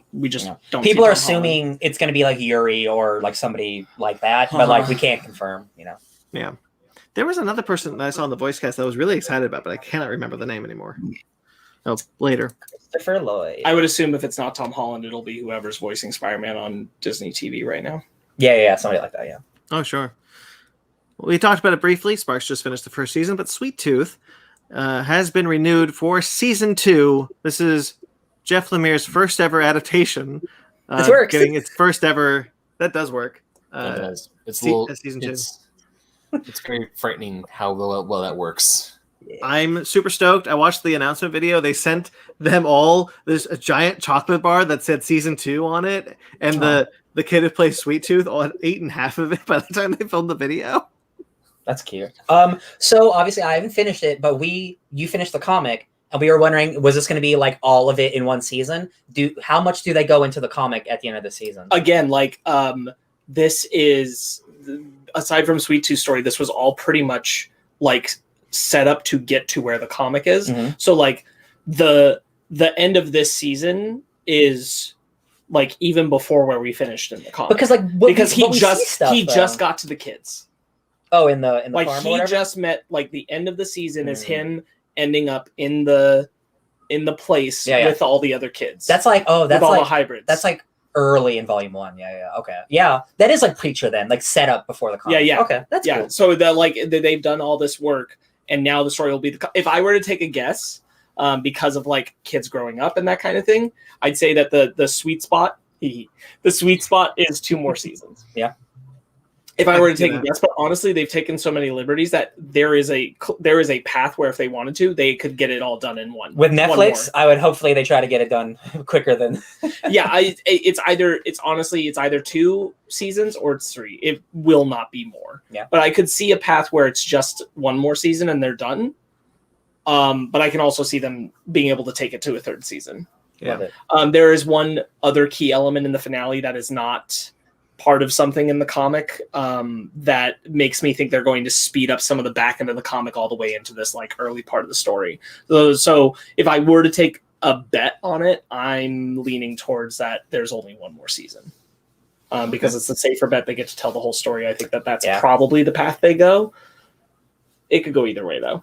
I'm excited. I really like that. I really like that first season. Here's the key reason why, like, the 2nd season has a lot of stuff about Jep and Sweet Tooth separately having a lot of pain and distrust in them for Jep having deceived him. And that's just not the part of the story they're doing in the show. They're not engaging with him having been planning to hand him over. Yeah. And because they're taking that whole part away, like everything in the middle part of the comic kind of can't happen. Yeah, it has to be different. So it has to change, which is why I think we're skipping that entire idea and element for something else. Yeah. Sweet. Well, speaking of Netflix, though, Pokemon had some news. Netflix. This is weird. Yeah. Is going to develop the first ever live action Pokemon TV series from Joe Henderson, who is the showrunner of Lucifer. This is weird because this obviously is still coming with like Warner Brothers participation and granting. Yeah. It's just not where I thought we were going to get live action Pokemon next. I figured it would be HBO Max. I would figure it would be HBO. I figured that as well. Yeah. If we were going to get a show, that's what I figured. But I honestly thought we were just going to get a new film. Yeah. Not a Detective Pikachu sequel, just a new live action film set in the world of Pokemon. Yeah. That's that's weird. I mean, it's just announced. I don't know. Maybe it can happen. I mean, if it actually does happen, we see a trailer, I'll believe it. But until I see that, I'm like, he's so distrustful. Have you ever noticed how distrustful he is about things? We got Pikachu. This is going to happen. Well, I think my biggest thing is like I don't have faith for a Netflix show to look as good as the movie. Oh no, that's what I agree with. And I'm like, if they can't look that good, I don't really want it. I want a movie again that looks as good as that movie did, where like I believe I want to go to that world. Maybe that's how I want to feel when I watch it, and I just want another story in the world that Detective Pikachu set up. Like that's exactly how I feel about Netflix doing, because yes, Netflix has money, which is okay. I mean, or they don't have money. I can't remember. But when we saw they don't have money, but they spend money like they have it. Yeah, but okay. So yes, it was season 1 of The Witcher. The effects, the visual effects for that movie or that show, they were good, but they weren't the best. Whereas what we saw in Detective Pikachu, that level of animation, I felt like these Pokemon were in the real world. I feel like with Netflix, we're not going to get that translation. Of course, it's a different studio, and it's not a one-to-one thing. Yes. But with Detective Pikachu, that was like, this is a lived-in world. This is, if we were to go like 2 regions over, there's Kanto, there's Red and Gary, there's Red and Blue. There's the thing about the thing about the show is that at the end of the day, it will never look as good as Detective Pikachu. Nope. It just won't. Yeah. And also, but like for me, like not like CGI like isn't always the end all be all for me because like they have to tell a story and Pokemon don't exist, so like they got to be CG. Like I'm not gonna get mad if Pikachu doesn't cost $100 million on Netflix. Like I think I'm less concerned about like how good did they look kind of thing, and like what I love so much about watching the Detective Pikachu movie was that it felt so populated with Pokemon. Yeah, and I can't see where it feels that same way. The way it cannot feel that full of Pokemon. Obviously, we don't even know the story, but like I have to imagine if they're doing a TV show, that it's like an adventure, like the anime and the manga. And like honestly, you can get away with having just a couple Pokemon in each episode if you're trying to be lower budget. And for me, if you just are making a live action version of the anime, I don't need it to be Detective Pikachu because that's not the same thing. Right. Detective Pikachu is a big budget movie that's with Mewtwo taking over the world. Like Red is just like you're on an adventure with your Pikachu, right? They're two different things. I don't need it to be actually you're on an adventure with your Poliwhirl. You know what I mean? Yeah. I was gonna ask if it was gonna be about if it was gonna take the story from the games and no plot. No plot has been announced. Okay. I'm guessing. That's just what I want from a TV show, honestly. Yeah. That's definitely what I want the next Pokemon live action thing to be. Yeah. Red and Blue. Not even that exact story, just like the story of a young person going on a bad adventure. Yeah. And then finally in the TV realm, Doctor Who made big waves this week. Chris Chibnall, who is the current showrunner for the show, is leaving the series and he is taking the 13th Doctor with him. Jodie Whittaker will be departing at the end of 2022 after a trio of specials. Apparently they had a 3 and out pact with each other that 3 years and they'd leave. Oh, hey man, if that was their agreement, like I'd rather people leave on their own terms than leave on bad terms, Is that the shortest stint we had for an actor playing the Doctor? Or no, Eccleston. No, Eccleston was one season. Duh, of course. My bad. Yeah. If you count Eccleston, no. If you want to take him out of that running because he only did the one season, yes. No, it would be pretty much the same as David Tennant's. No, it's less than David Tennant. Someone broke down like the episode numbers. David Tennant did 42. She will have rounded out to about 35. Okay. Still not a considerable, like she did a time, like she wasn't in and out. Yeah. Like, how long was Peter Capaldi the Doctor for? 3 years. Yeah. Okay. Yeah, it's about it's been pretty much the standard now. Yeah. Oh, okay. Never mind. Because I felt like Matt Smith was the Doctor forever after David Tennant. They took some long breaks. Yeah, there were some breaks that helped. Okay. Yeah. That's probably why. Maybe it's a longer period of time. Yeah. He was 3.5. Feels like forever. Right, because he regenerated halfway into one season, right? Mm-hmm. Yeah. I think I recall that. I'll catch up. We'll catch up eventually. I'm very interested in this season because I've heard that this season is one big story. So it's just like, I watched the trailer. It's a whole event. It looked pretty which pretty sounds kind of cool. I'm like, that's nice. This is more actually in the style of like classic Doctor Who, because like old Doctor Who would do like several episodes built one story rather than like just a one-off episode. And so I'm very interested in what this season is doing. I definitely want to put the time in and watch it. Yeah, me too, actually. Curious who the next Doctor will be. Will they go back to a guy, make it another girl, different race? I will put it this way. I don't see any version where we go back to a guy and that guy is white. I saw Richard Ayoade, and he is like the driest comedian of all time. I'm like, he would be such a different choice. Like, that would get me to watch that show. I think it's either going to be another lady or it's going to be a non-white male. Yeah, but I cannot see a white guy stepping into the. I also foresee that. Yeah. Yeah. Even an old white guy. Yep. No. Right. Just take the white out. Get it out. Take the white out. We're gonna color in the lines. All right, that was a horrible joke. Well, movie news. Haunted Mansion had some news. I forgot that there was a new Haunted Mansion adaptation happening. I thought the Guillermo del Toro one canceled this. Lakeith Stanfield and Tiffany Haddish are in talks to star in the new Haunted Mansion adaptation. Stanfield would appear as a New Orleans tour guide who used to believe in the supernatural, and Haddish would play a psychic whom the family hires to commune with the ghosts. I guess this movie follows a single mom and her son moving into the titular estate before discovering that it is haunted by ghosts. I don't have strong opinions about this in either direction, honestly. Listen, I think have the Eddie Murphy masterpiece, so you know. And I don't mean that at all. I very badly wanted Del Toro's Haunted Mansion, and barring away from that, I think I'm just more interested in a Haunted Mansion that would explore some of the stories of the people who are the spirits there, rather than just a family visiting the place, because there's a lot of books and comics lore that has been built around that, and is really, really cool and really fascinating. And I think there's a way to kind of like at least intermix that a little better. Not to say that this film won't. I'm just not necessarily sold on the concept of what sounds more or less like the same basic setup of the Eddie Murphy Haunted Mansion again. I want something that digs a little more into the people that reside, the spirits that reside within the mansion. Kind of like Tower of Terror. It's still somewhat, it bothers me that the movie won't just be a Madame Leota origin story. How she ended up where she was in the mansion. Because again, like there's a lot of lore and like she's a later entry. It feels like there's just an obvious kind of way into it. But I do have more faith in it than I have in the Eddie Murphy one, because we're in the new age of Disney where they take a little more quality control to it. Right. So we'll see.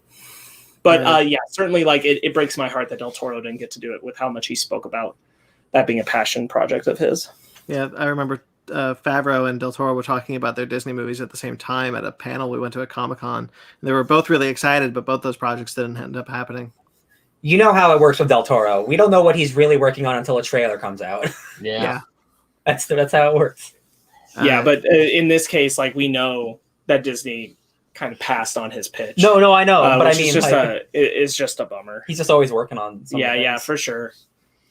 Justin Simeon, who created Dear White People, is directing, and Katie Dippold, who co-wrote Ghostbusters: Answer the Call with Paul Feig. She's writing the script alone. Cool. Guys, did you like Halloween, the David Gordon Green Halloween movie? I like the one that I've seen. Yes. Well, get ready for it to happen again, because The Exorcist. Blumhouse has tapped David Gordon Green to write and direct at least the first movie in a trilogy of Exorcist direct sequels. So, like, I really like The Exorcist. And I really like that Halloween remake that he did. So, like, on paper, there's no reason why I should dislike this. Yeah. But I don't know if I want it. As a person who really, really, really liked the Fox television follow-up, The Exorcist, that had 2 seasons, and the first season is a direct sequel to the film, with Gina Davis playing the grown-up Reagan. Ronald? Ronald Nope. Reagan? Nope. McDonald. I don't really need this, because I thought that show actually did an incredible job of following up on that film in a way that felt resonant and cool. Variant direction, yeah. And while this is like, it could be good. There's nothing drawing me to it either. Okay. There's always. I think I'd be more, to be honest with you, I think I'd be more interested if it wasn't like we're setting out to make a trilogy follow up, and I'm like, can we just make like one good one? Yeah, that was Because Halloween wasn't devised as a trilogy, even though. Yeah, and even if it was, they didn't market it that way at first. Yeah. There's The Exorcist 2. There's the prequel, which I think I saw. Then there's the show. So now we're gonna try again. Yep. No franchise stays dead. Alan Burstyn is going to return as the character Chris McNeil, and Leslie Odom Jr. has been cast as a father whose daughter gets possessed by a demonic spirit. God damn it! That's I'm pretty sure that's like Reagan's mom. That's like the mom in the movie. So she's like this. So like they're like doing, I guess, like a Force Awakens, where like, oh, they got to bring the mom of the last girl because she knows what's up. And I'm like, Okay, sure. Terminator. It's cool that Dark Fate. actress. Yeah, Terminator it's Dark cool Fate. to bring in that actress back. You know, that's I really like that show. I can't talk up enough. I really wish more people had given it a shot. My favorite thing about that show is that the first season is a direct sequel to the film, and then the second season follows the priests who got tied into that story for this follow-up, but they do a whole other thing, and they're dealing with other stuff in the second season. It has nothing to do with that family, and that's really cool. And this just doesn't. That was great, and I don't need another. Yeah. This is like how Once Upon a Time came up with a better like Frozen follow-up than Oh yeah. then they deserve that. Actually tied in the Snow Queen and made it like Elsa and Anna's aunt. And because that show did it, the movies can never do it. And I'm like, all right, I okay. remember that. I say as a person who likes Frozen too, and you know, but like, ugh. and at the end of the day, like our mantra is like anything could be good. So like Yeah. if a trailer comes out and it looks to be really good, I'm like that's great. But like like this creative, just sometimes just maybe just do an original one. Maybe. I think again, like the thing that The trilogy gives me thing. pause. Yeah. I think the thing that gives me pause is I don't need this like there's a big difference. We don't know the context of the trilogy, but like there's a big difference to me between like Jamie Lee Curtis and her family being tied back to Michael Myers for a trilogy of films, and this family being tied to demonic shit for 3 more movies. Yeah. Because again, then you're just like, I mean, they're doing what those other movies did, but ignoring the sequels, which doesn't have. They do have those characters, but also lots of other characters. Yeah. Mm-hmm. Talked about the casting for Batgirl recently. J.K. Simmons is in talks to return as Commissioner Gordon for the Batgirl upcoming HBO Max movie. Well, now we know it's not Jeffrey Wright. I assumed it would be. This is weird. Yeah, I assumed it was going to be. Well, I thought we were taking a big step away from this version of like the Snyderverse. Batman side of the world. Yeah. Because I assume that after Flashpoint, we're not going to be thinking about Ben Affleck Batman, so I didn't think we'd be thinking about J.K. Simmons Gordon anymore either. Yeah, it's messy because like now we know like okay, so this Batgirl is not tied to the current universe, and it's also not tied to the Batman. So this is just a multiverse Batgirl movie. Because like the Snyderverse is dead, they're not bringing it back. But if they bring JK back, he's the dude in those movies. So well, I mean, they are bringing back Ben Affleck for the Flash, so maybe Warner Bros. Is thinking like maybe we keep Ben Affleck. But it's also it's like a one and done song. thing. Yeah, it's like a swan song. Yeah. Unless I don't it's think not. I don't think Warner Brothers is thinking like that. Yeah. I mean, I'm happy. We all like J.K. Simmons. Like he had a non-role as I mean, like I kind of, Gordon, I will say, like I kind of get it because like it doesn't totally fit in the world of Robert Pattinson's Batman if he's in like his second year. Yeah. Like you'd have to be doing some weird time shit. They're also doing that like Gotham show. I don't know if that's like it's going to be completely different from Batgirl. Well, that's a prequel. Well, that's with Jeffrey Wright. Oh, that is in sorry, that's right. Yeah. So that's the. But that's that what I mean. is in that We're going to be having 2 like Gotham shows and like. Man, I don't know. I don't know. Man. It's a multiverse, I read. Choose your own adventure, DC. I guess. Yeah. It's 12 Batman books. This is unexpected and strange. I'm not against it. I don't know what they're doing. Yeah. I feel like we're not going to know anything for sure about what DC is doing going forward until Flashpoint comes out. Yeah. I feel like we're all kind of waiting to know, okay, so what is the strategy here? What is your universe? Is there one, or are we just throwing our hands up and saying, whatever? Wonder if Flashpoint is going to be like, well, even though like the Flash had Crisis, I wonder if like the bigger like the movie version is like it's going to be like what Loki did, like we're breaking the multiverse, like really, and then like is that what Flashpoint's going to be? It's going to be like it is because we got both Batmans. We have multiple Batmans in the movie. Well, I don't think it's going to necessarily do the breaking the multiverse thing. I have a theory. I honestly just think it's their way of being like, Robert Pattinson is now Batman. Yeah. Don't worry about Ben Affleck. But that's why it's weird that this Batgirl project's coming up the way it is. Yeah. Because in that version, that would mean it's coming from a dead universe or a dead thread. They just Warner Bros. Just doesn't know what they're doing right now. Dartboards. Sometimes there's a universe, sometimes there's not. Sometimes we don't worry about it, and sometimes we really worry about it. Hey, man, like, we're getting the Batgirl movie, so that's cool. We are also getting, this was announced today, a new Digimon movie. We're also getting a new Digimon show. but I don't really care, so I didn't put it in there. Is this different from the new anime? Yes. So the anime will end. The current running anime will end, and a new show will take its place. And it's going to be completely unrelated to what's come before, like all the Digimon shows are. Weird. Why? Because that current anime was received really well. Yeah, I think they're kind of just committing to the fact that Digimon only gets one season. There's only ever been one second season in Digimon, and technically it's not even a second season. Yeah, it's just strange. That Digimon anime in Japan took off like gangbusters. It did. So it's weird that they're not just keeping that in this new age of anime. Where like the concept of season storytelling is changing. Okay.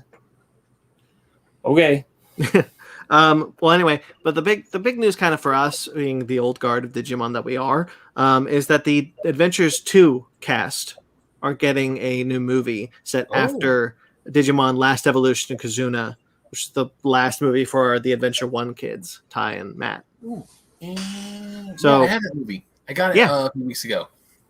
So this will be much in the same way of that movie and Digimon Adventures Try, kind of their next story, because they're so sparsely integrated into Try and Last Evolution Kazuna. So now they're getting like a dedicated story to that cast and crew. Is it canon to those movies? Yes. Okay. So the it is last that Digimon movie wasn't actually the last Digimon movie. it was the last for Ty and Matt. So technically, but it's not the last for that world. right? It's not the last for that world. So we're gonna I was gonna say we're gonna get Davis, Cody, Holy, Ken, and TK and Kari. Yes, because they're part of that crew. Tomohisa Taguchi and writer Atsuki Yamatoya. They were the director and writer for Last Evolution Kazuna. They are reuniting for this movie. And it Cool. feels so good. I'm excited. I'm excited to be back in that world. I think Last Evolution Kazuna is a good movie, but not a great ending movie. So I'm glad to get like another entry into that world, that old world of Digimon, and with Davis and them. I like those characters, and I missed them in the last run. So it's cool that they're getting like a dedicated story. I sense I a have no Digimon dog in marathon this for me in the near future. What'd you say, Ben? I sense a Digimon marathon for me in the near future. You should do it. No, because I bought and I haven't seen the last movie of Digimon Adventures Try yet. It's been years. And I finally got the Blu-ray, and I also in the same purchase I bought Last Evolution Kazuna because I've been trying to find that, and now I have both of those movies. I just haven't watched it yet. You should. The other thing is that I just found out this week that the Adventure remake that we talked about is receiving a dub in the fall. So Crunchyroll will air it in the fall. Sweet. Do you know, is that a new voice cast, brand new voices? They haven't said, but the official wiki says it's the original voice cast, which would be strange. I thought so too. I highly suspected that if it got a dub, it was going to be a brand new voice cast. Yeah. I would kind of hope, because that most of the cast hasn't returned anyway. One of them died recently. Oh yeah, I wasn't on that episode when the voice actress for Mimi passed away, which really sucked because I loved Mimi. I really did. I actually liked Mimi as a character a whole lot throughout the whole Digimon Adventure show. You hated the rest of them. I did not pay a ton of attention, but if I recall correctly, I believe that the Japanese voice cast only has one person who returned, and the rest was a whole new cast. And there was some reason why they wanted to keep that character the same. Something about like just the performance being iconic. Like it'd be weird to replace them, kind of thing. Yeah. There's a whole special feature on Last Evolution Kazuna where the voice actor for Tai talks about how like I'm so excited that like I didn't change Tai's voice when I was doing. The character aged with me, so I just kept my voice because it would get older like Tai's voice. And I'm like, So if you came back for the new one, you sound like an old man playing a 2-year-old. Yeah, and they don't. So we'll see. Yeah. All right. Anyway, comics news. Scott Snyder, his Best Jacket Press imprint reached a really cool deal this week. Comixology and Dark Horse are going to both publish the next wave of Best Jacket Press comics from Scott Snyder and many collaborators, which I'll name soon. 8. Comixology will publish them first on their digital website, and then Dark Horse will publish physical copies for the stores some months later, which I think is really cool. Mm-hmm. All right. The new titles that were announced are Barnstormers, written by Scott Snyder, with art by Tula Lotay, a high-flying adventure romance set just after the First World War. The Book of Evil, Scott Snyder again. These are all Scott Snyder. I'm not going to say. Yeah, I'm you not don't think gonna he's Scott Snyder. He's written all 8 of these books. He's the writer for all of them.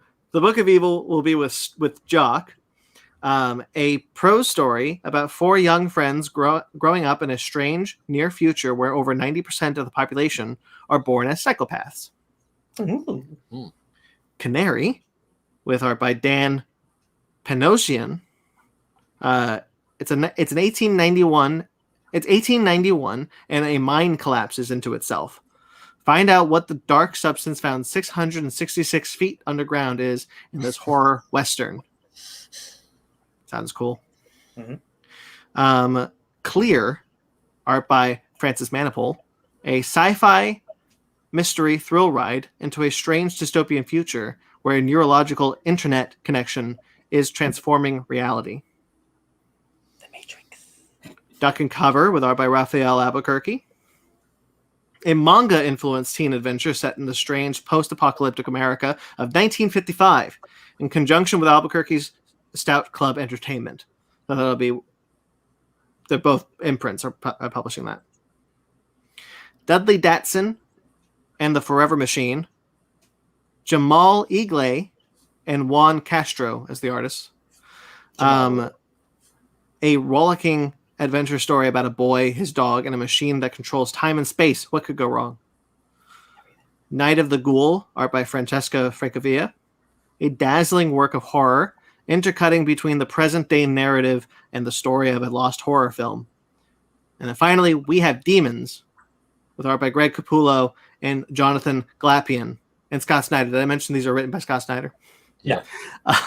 The conflict between good and evil is about to come to a head when a teenage hero embarks on a journey that unveils a secret society, monsters, and mayhem. Francavilla is one of the most exciting artist names here for me.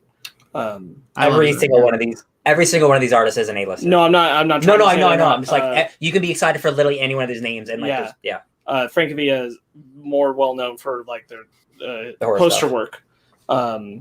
So this is we did Afterlife with Archie. Yeah. No, I'm not saying like they didn't do comic art.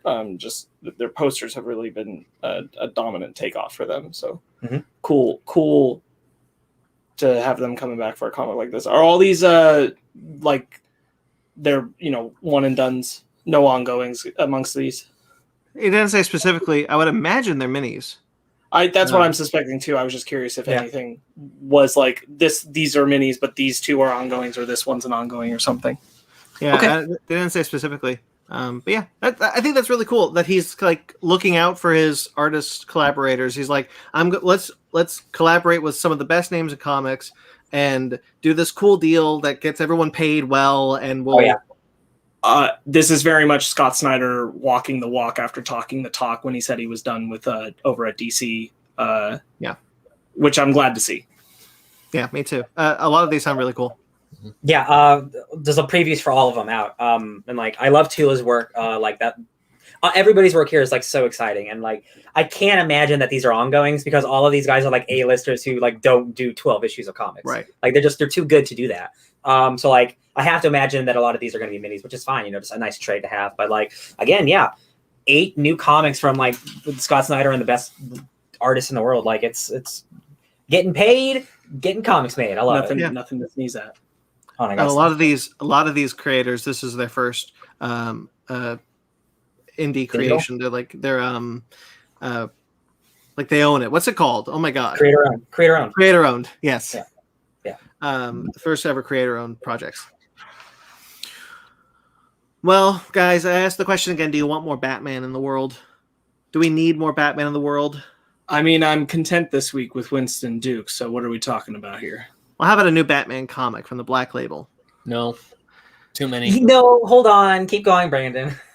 Jock Yeah. is writing and drawing Batman One Dark Knight, which will be a new Black Label 3-issue miniseries. Okay. Do you want me to read the synopsis? Yeah, because unless it's just like, it's Batman and he breaks people's faces. When a single Batman lived in the real world. Yeah. When a simple GCPD escort goes sideways, Batman finds himself on the wrong end of Gotham City in the middle of a heat wave with a supervillain in tow. Follow Batman as he traverses block by block across a pitch-dark Gotham City while dragging a highly difficult EMP to his permanent home at Blackgate Prison. The dark corners of Gotham City contains many surprises, and EMP plans to deliver many more shocks before the night is through. I don't need it. The thing is, Jock's a really good artist. He did the Black Mirror with Scott Snyder. Like that dude, he did Witches. Like I love his work. I don't need him. It's kind of like Andrea Sorrentino. Like I love him, but like I don't know if I'll read him just because he's on Batman. It sounds nice enough for a 3-issue thing where if like I heard good things about it, I get the trade. Yeah, if it feels like a 12-issue, I'd be like, probably not. But 3 issues is pretty easy. Guess who's in the chat? I was Mag. just waiting. I was on the ready. I was waiting for you guys to stop talking so I could bring him in. Oh, sorry. Oops, I'm late. Thanks, oh my Mag. goodness. Mag says, "Whoops, I'm late. Sorry, Ben, I took Oh. your thunder. You do the comments from now on." From Mag, who we forgive for being late. Yeah. Yes, only this once though. Well, Comic-Con happened last week, and we didn't talk about Sunday because we recorded on Saturday. So we got some Sunday news, guys. And I remember last week we were like, probably nothing's gonna come out at all, nothing at all, and then A couple things came out. Yes. Not a whole lot, but a few. Legends of Tomorrow had a panel where they talked about some new additions to the cast. Amy Louise Pemberton will appear in season 7 as Gideon. She is the voice of Gideon, the AI on the Legends ship, the Wave Rider, And Flash. And Flash, and she'll be a physical body in season 7. This has happened once or twice before, but only for like a single episode. I remember Where- the episode. Where there was a recent one that's just this last season of Legends where like Gary hallucinated and saw Gideon in the flesh. So it's happened, but it's nice that this actor is finally getting like a full-blown appearance rather than just one-off episodes. Yeah. So cool for them.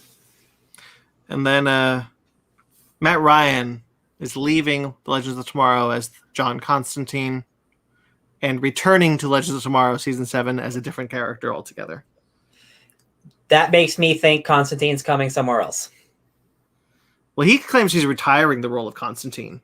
He doesn't get to. He doesn't own the rights. No, I thought you meant that he's going to show up as Constantine in something else. No. I think like whether it's HBO They're Max dropping Constantine on Legends so they can put Constantine somewhere else. in a bigger movie. Yes. Yeah.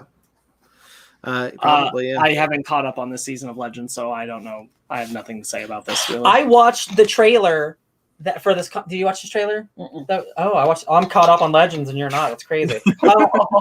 This trailer enticed me only for Constantine because Constantine is apparently doing some dark magic shit. Like they have to stop before it gets any worse, and I'm like, that looks pretty cool. I mean, like again, Legends outside Black Lightning. I think Legends is the show to go back to. I at this probably will. The seasons are fun. Like they're worth watching. Like this trailer has them like they get trapped in like a dimension where they have to bowl their way out of it. Yep. And I'm like, that sounds. Yeah, I'm probably gonna. I'll watch that. Sure. That tracks. That's Legends. It's just cool that like they're like, we want to keep you around, but I guess we can't do Constantine anymore. It is cool. They can use that character. He's not the character, but the guy from Doom Patrol, who is a Constantine knockoff, Willoughby or whatever his name is. Oh shit! Yeah. Yeah. That guy. He can't be that guy, but that'd be funny if he was. Man, God, Doom Patrol's great. Yeah. A new adaptation of Day of the Dead is coming to Sci-Fi as a TV series. And it dropped its first trailer. Yeah, boy. It sure did. Sci-Fi has had some good shows in the past few years. Sure has. This don't look like one of them. So obviously it's a TV show. But if this is supposed to be like a reimagining of Day of the Dead, it doesn't look anything like Day of the Dead. It just looks like a zombie movie, and it doesn't even look like it looks generic. It said it was an homage to George A. Romero. Yeah, Cool. So zombie movies can do that, sure. All I care about is that I have seen good sci-fi shows and seen trailers for good sci-fi shows in the past few years. I one of the most famous things I did on this podcast was say nobody needed Krypton and then tell you Krypton is actually fantastic. Mm-hmm. Yeah. And this just doesn't look like one of those to me. It doesn't look like it's... You became a diehard Krypton stan when that 100%. I think Krypton... Like, it's great. I think Krypton's 2 seasons are some of the strongest Superman content as far as his villains and his world put to screen ever. And I will stand by that. Krypton's well worth your time whenever you get the chance. I don't even think that this is a case of it just being a bad trailer. I think this just looks like a sloppy show. This reminds me a lot of a different zombie show they've had on Sci-Fi for years that also doesn't appeal to me. I watched the first episode and it was super generic. It's like something Z. Yes. Like, Z Nation or it's Z Nation. Yeah. This just looks like more Z Nation to me. This looks of the same caliber of quality, and I don't care for that show, and I don't think I'd care for this one. This looks like a misfire on Sci-Fi's part. True. Yeah. The thing about this trailer, it was just like, oh look, another zombie movie or another zombie thing. I haven't seen that 100%. Like I would pick up The Walking Dead again before I would watch this, and I'm not close to doing that right now. Although I still do want to watch that. World Beyond or whatever it is. Yeah. That show I kept hearing just nothing but good things about, and the concept just fascinates me to no end. Mm-hmm. Yeah. Chucky, the new sci-fi TV series set after whatever the last movie was that wasn't Child's Play. Did you see this? Yeah, I watched. I think it looks pretty good.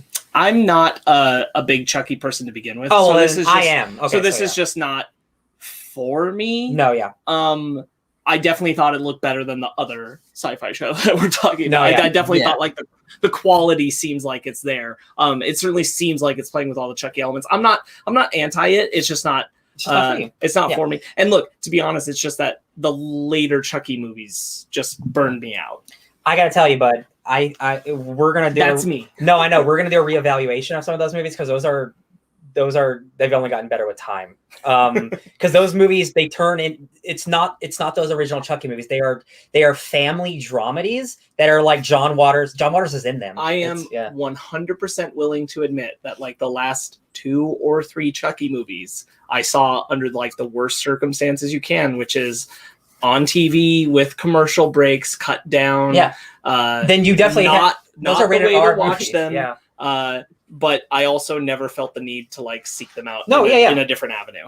It's just like I know after the reboot came out with like it was cybernetic Chucky. Yeah. People were like, well, that's not not my Chucky, and I'm like, I get it. After seeing this trailer, I'm like, oh no, yeah, you guys are kind of right. Like I like Chucky, and he is in Brad Dourif is like such a character with that character, and like basically this is like a remake of Child's Play, but in a TV form. Mm-hmm. And in terms of quality, it looks like a good version of that.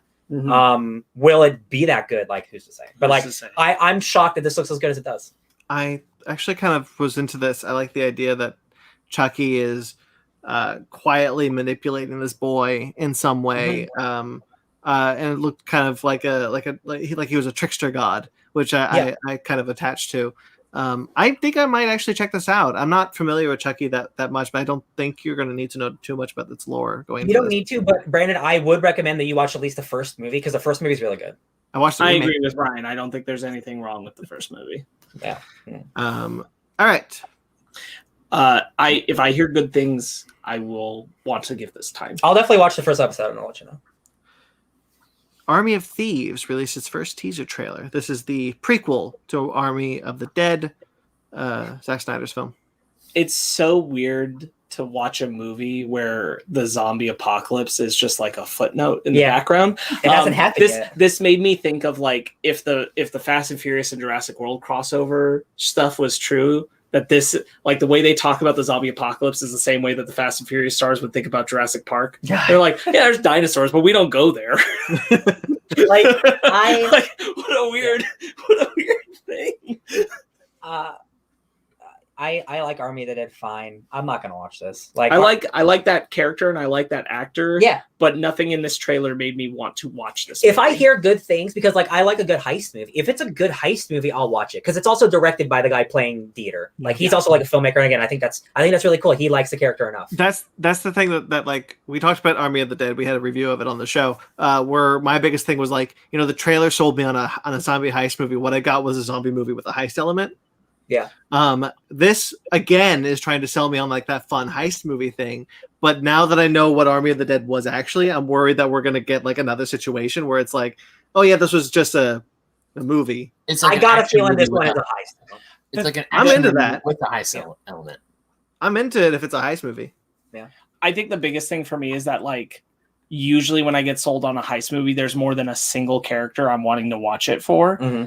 He's the only character that this movie seems to give a shit about, that this movie seems to be made for. At least marketing. At least in the marketing and kind of in concept, even just in the idea of like, we made Army of the Dead. Let's make a movie about that dude. And like the whole movie stems from that. And none of those characters are going to carry over. Right. Yeah. And so that the whole movie stems from that core idea. And I'm like, that's less appealing to me. Yeah. I mean, he wants to make his own cinematic universe, I guess.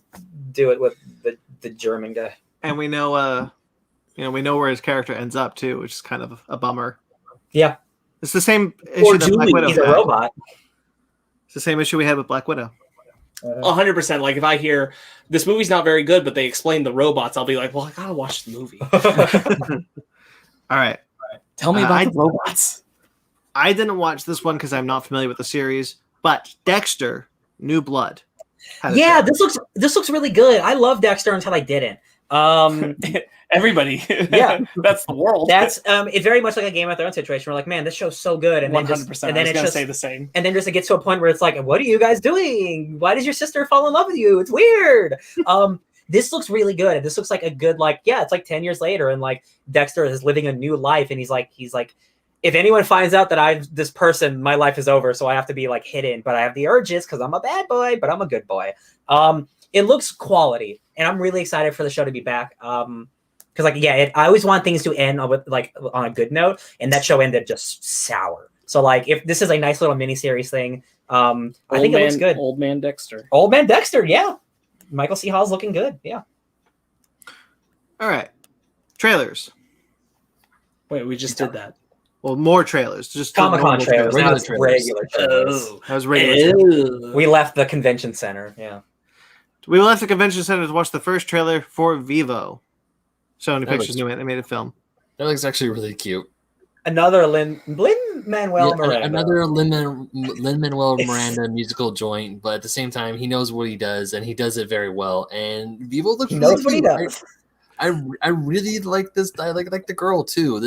I found this trailer to be oddly extremely charming. I kind of want to watch it. I am no longer confident with writing off Sony Pictures Animation. I'm starting to think that we're going into a renaissance for them. Renaissance is a big word. I honestly I'm thinking we're getting to a point where like DreamWorks had, what we talked about on Friday. DreamWorks had like a good 5-year stretch that was just awesome movies. I'm kind of wondering, what are the movies that you're Mitchell versus the Machines? Is that the last Spider-Verse? one? Okay, sure, yeah. I'm starting to think that we're heading into right now. Yeah. This definitely was extremely charming. I love that it's using different animation styles with like 2D and 3D to tell a story. It looks really good. I kind of wish it wasn't this person turns into an animal, because like I was loving the trailer until that happened, and then like it still looks great, but I'm like, it's an animated. He never turns into There's no one never turns into a cat. Huh? He doesn't turn into a cat. No. No. No one turns into an animal. Vivo has always been a monkey. Am I thinking of a different trailer that I watched? There is a cat in one of these trailers. Okay, I could have swore. Man, I must have like looked at my phone or something. It looks really pretty. No one turns into an animal. It is straight. That's pretty funny. I'm not willing to like bet money on the idea we're entering a Sony Pictures kind of like Renaissance good movie trend. Those last two movies are also made by the same people. I know, so but a good creative team can like kick you into gear. I'm thinking, but I'm not willing to like stand by that. Like if it doesn't happen, I'm willing to retract this. Well, Vivo is really good, and then the next project that comes out of Sony Pictures Animation also looks really good and does nail it. Then yeah, we're in a Sony Pictures renaissance. Other than that, we got 2 really good ones with Mitchell's and Machines and Into the Spider-Verse. They were made by they were made by a lot of the same people. So we're going through the same beats, Ben. Yeah. Okay. Brand new cherry flavor. Please tell me you saw this. I did, but I'm having trouble remembering. It's the David Lynch looking one with Rose Salazar. Oh yes, Catherine okay, Cleaner. no, yes. This is the and I don't get to say it often because like people throw out Lynchian in ways that they don't actually understand. Like, oh, this looks like a David Lynch thing, and they don't actually understand. This is like the most David Lynch thing I've seen. That's not David Lynch in like years. This is so ethereally weird and like just like weird shots and like I don't even know what the hell's going on. This woman arrives in Hollywood trying to sell a movie and weird shit happens. That's all I know that happens. This is so up my alley. It's I really like the designs of these creatures. It's Promising Young Woman, but with witches. Wait, Brandon, what are you talking about? There's no creatures in this movie, is there? Yeah, there are. There's creatures? Yes. The crazy shadow monster, the dude with no face. Oh, sorry. Yes. Okay. There was 2 different trailers, and I watched both of them because I watched the first one and there wasn't any monsters. Now I remember the second one. Sorry. That's on me. Yes, shadow monsters. Did you like the first trailer more than the second trailer? Yes. Okay, cool. Because I wasn't a big fan of this trailer. Yes, I thought the movie looks really cool. Yes, I didn't like the way the trailer was cut. Yes, I think I watched them both back to back because I realized I watched the one from 5 months ago. Gotcha. But yeah, visually, I'm all about this. Yeah, shadow monsters, hell yeah. Lamb. What do I? Man, A24. What do I have to say? What do I gotta say? Keep getting weird, man. It's the Antichrist, probably. I watched this yesterday because I watched most of these trailers yesterday to have time today to not have to think about it. And I watched it with my mom. My mom, like, it ended and my mom was just like, oh no. Nope. Oh no. I'm not gonna watch that. So that's totally A24. I don't know what the hell they throw at me. But with this trailer, the first half, I'm like, am I going to a horror movie with a creepy lamb? And then the happy music, you see the crib. I was like, is this like a lamb that walks on 2 legs? Is this a bipedal lamb? And then you do, because it is. And then it goes back into the horror bits. I'm like, hold up, am I watching like a happy movie or a scary as shit horror movie like Midsommar? Yes. Ben, when it's showing that and it's playing the happy music, that's called dissonance. We just had a conversation about this with our friend Michael. That's funny. When the little lamb baby has the flower wreath over its head, because I saw a picture of that before I saw the trailer, and I was like, did A24 make a Midsommar parody film with goats? I also saw that picture before I saw the trailer. I'm like, what's this Midsommar shit? And then it's like, watch the trailer for Lamb, and I'm like, oh, thank you. Wild movie. I'm really happy for Naomi Rapace. That she's got this. Yeah. Just God bless A24. I have weird shit. I have yet to watch an A24 film I didn't like. Yeah. So yeah. I need to see Green Knight this week before I go to Miami. Oh man. Listen, I'm gonna let you know right now. I don't know if I can wait for your schedule to see Green Knight. My anticipation is so hot, so we need to figure out schedules because I'm seeing it this week with or without you. I'm putting that threat into the world because I have to see it. I can't wait any longer. Everyone else has seen it. Okay. Ryan, just let you know. Ryan, call me when you want to go. When's this podcast over? Chapelwaite. Ooh, so new trailer for Chapelwaite. I liked things in this trailer better. I'm bummed, but I didn't like this trailer better than the original. I am bummed that this is on Epix because it doesn't look like it's like a cheap show. Like there is some. No, it looks like they're going hard. It looks like they're going hard, and like this was a red band trailer where some really grotesque shit happened. I'm like, oh, this does make me more interested in the show for sure. Not enough to watch it on Epix. What was I gonna say? This trailer, I thought was the same one. I had to double check and make sure this was a lot of the same sequences. A lot of it is the same. Yeah, but the new stuff I did see, I was like, that looks scary. Mm-hmm.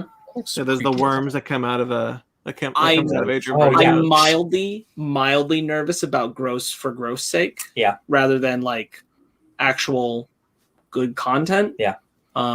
Just a gore fest. Yeah. I'm a little nervous about that, and I'm like, That's one of those things that Stephen King's stuff usually isn't. Yeah, that's the thing. Yeah. Which is a little weird. This definitely did sell me more on it, but again, like if this was on like Hulu or something, like I'd be more more engaged. Be watching it. Yeah. Real quickly, Lamb has a cat in it to bring it back around for what we were talking about. Yeah.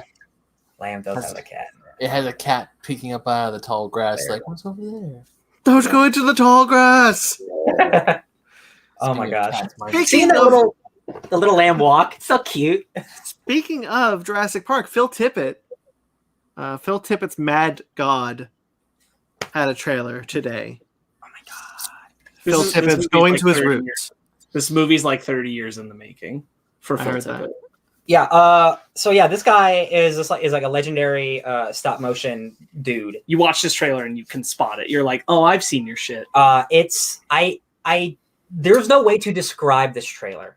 Like truly, like it's just lots of crazy stop motion shit. It's like it looks like a bunch of like people who are like enslaved trying to break out, but like the craziest stop motion things you've ever seen in your life are happening. It vaguely reminds me of like the Oddworld stuff. Oh sure, absolutely. Yeah. Like yeah, like there's a vibe there. I didn't even think about that. But it's a wholly original thing that he's wanted to do for a long time. Really glad he got to do it. Yeah, I want to watch it. It looks technologically incredible. Mm-hmm. Is anyone familiar with that one meme from Lazy Town where it's that one guy's like, "Hey, do you have a fear of this? No. Would you like to?" Oh yeah. Yeah. So when I was watching this trailer, I was like, "Hey, do you want to see some creepy shit? Have you seen some really creepy shit? No. Would you like to? Because this is some creepy shit." There's like dudes just like, ah. I'm like, yeah. What's going on? It's weird. Yeah, it's just like, yikes. The Night House had a new quick trailer. Boy, I really wanted to see this movie when I saw the first trailer for this. Yeah. I hated this trailer. This was all the most uninteresting stuff to me from what that original it's just so weird why concept that the first trailer was selling me on. They released like a minute long like short trailer after the first long trailer, and I thought that was odd. That's like I didn't watch the wrong trailer again, right? Like this was the short trailer. This a minute long. Yeah. I'm like, yeah, I know what this movie's about, but now you've showed me even less of it. So like if this is someone's first time watching it, it's just spooky imagery. Like it's spooky, okay. And it's all like it all seems like I had no idea that these kind of things would happen in this movie. Mm-hmm. Certain like jump scare visuals or things like that. There's a whole thing where she gets like dragged by some invisible force. I didn't know that's what was on the table for the movie. It seemed much more like mental psychological weirdness based from the first trailer, and I was much more into that space going into the film. Yeah. Did not care for this trailer. Wish I didn't know these things. Yeah. I like Rebecca Hall a lot, so like I still want to see the movie. Yeah. I just wish I didn't know any of that. I don't know why they put out this trailer. I'm like, the first one set up like a spooky mystery that I was already here for. This just really detracted from that vibe. Yeah. I feel you. Sounds like a dodge a bullet. I accidentally missed this one. I went straight from whatchamacallit. What was the last trailer I saw? Don't worry about it. From a Mad God to Ghostbusters. I totally skipped this one, so I'm glad I did. Well, then let's get to Ghostbusters Afterlife. The last trailer. I'm afraid of those ghosts. What do we think of this one? What do you think about it, Brandon? I really liked it. I thought it was okay. I'm really excited for this movie, guys. It just doesn't.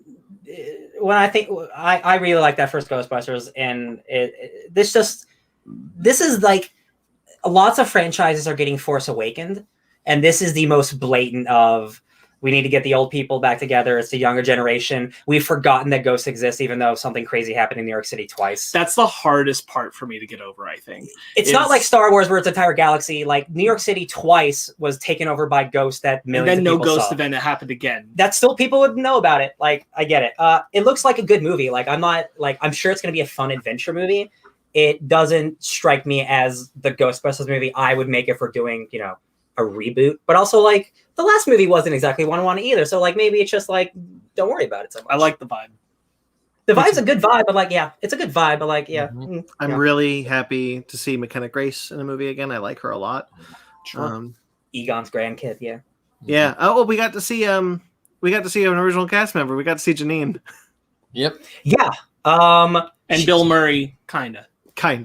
I thought that was Dan Aykroyd. No, it's Dan Aykroyd because he owns, is that he who owns it a is? paranormal Mm. shop. Yeah. Oh, man, they sound alike now. Well, they're both old. Yeah. Yeah. We also got a first glimpse. Entertainment Earth accidentally or purposefully leaked an image of what they look like as toys. So we kind of got a first look at what they're going to look like in their Ghostbusters gear and being old men. Yeah. I guess like again, like nostalgia is like the wave of the future, but like we're just revisiting everything from the first movie. Hey, it's the Stay Puft Marshmallow Man. Hey, we're gonna go visit Gozer, the Gozerian's temple, and like the enemy of the movie is Gozer trying to make a comeback, and like that's cool. I've seen Ghostbusters. Yeah, you see Zool, the dogs of Zool or whatever they're called, just like break out Walmart. I'm like, that's Zool, isn't it? Yeah, and all of this, like, this is negative. Like, this movie looks fine. I'm sure it's going to be great. But I'm just like, yep, this is definitely they're definitely making another Ghostbusters movie without doing too much different. I'm definitely like sympathetic to this being Reitman doing it, and that's there's a lot of personal attachment there. Yeah. So I'm sure that some of that's got to bleed through in the film, and I think that's going to take it maybe a little over just good summer blockbuster fare. I hope so. I like the tone. I'm certainly willing to spend the time in this for sure. I mean, yeah, we're gonna see it. I mean, and if it wasn't Paul Rudd, like, oh my god, I'll watch Paul Rudd in literally anything. Like, yeah, that guy's a treasure. All right, should we get into our main topic then? Yeah. Come on and cruise and wake up from the snooze.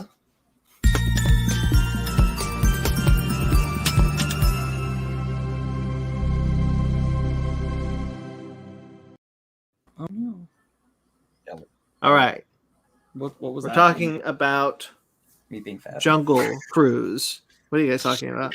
Sorry, I just like my green screen is ripping because again, it's made for people who are not tall, and I'm just starting to rip it in there my belly button. All right.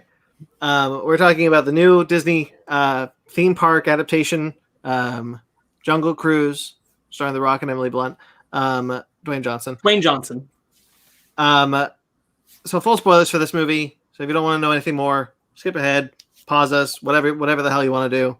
But full spoilers from here on out. You've been warned. What do we think about this movie? Everyone. Okay, me first. So I saw this on Friday with you guys, and the more I sit on it, the more I actually like it. I really had fun with it. I mean, there's a few things here and there I'm not so warm on. I definitely don't like it more than like say The Mummy or Pirates of the Caribbean 1, but it's still a fun action movie. It's still a fun adventure movie with some pretty decent mythology in it that I kind of dig, and I like it being set in the 1920s. So I enjoyed it. I still think it's very fun. It makes me want to go back on Jungle Cruise again. Sparks. I also think it is a fun action adventure movie. I think it falls short of clear potential to have been a great action adventure movie. Ryan. I agree with what that dude said. The Sparks one. I think I had a really good time. I had a better time than I thought I was going to. But the further the movie kept going on, it just kept adding things, and I'm like, man, you guys just want to keep adding stuff to this movie, and I get it. But like at a point, it became not complicated, where it's like I don't know what's going on. It's just there's a lot happening, and I'm just like, it could have been a lot simpler. It could have just been the adventure I thought it was going to be. But overall, over stuff. Overall, I still had a really good time. It's not the next Pirates, unfortunately. You know. Right. I obviously I believe I'm in the same mindset. Although I did have a really good time with this movie. I'm eagerly waiting to watch it again. But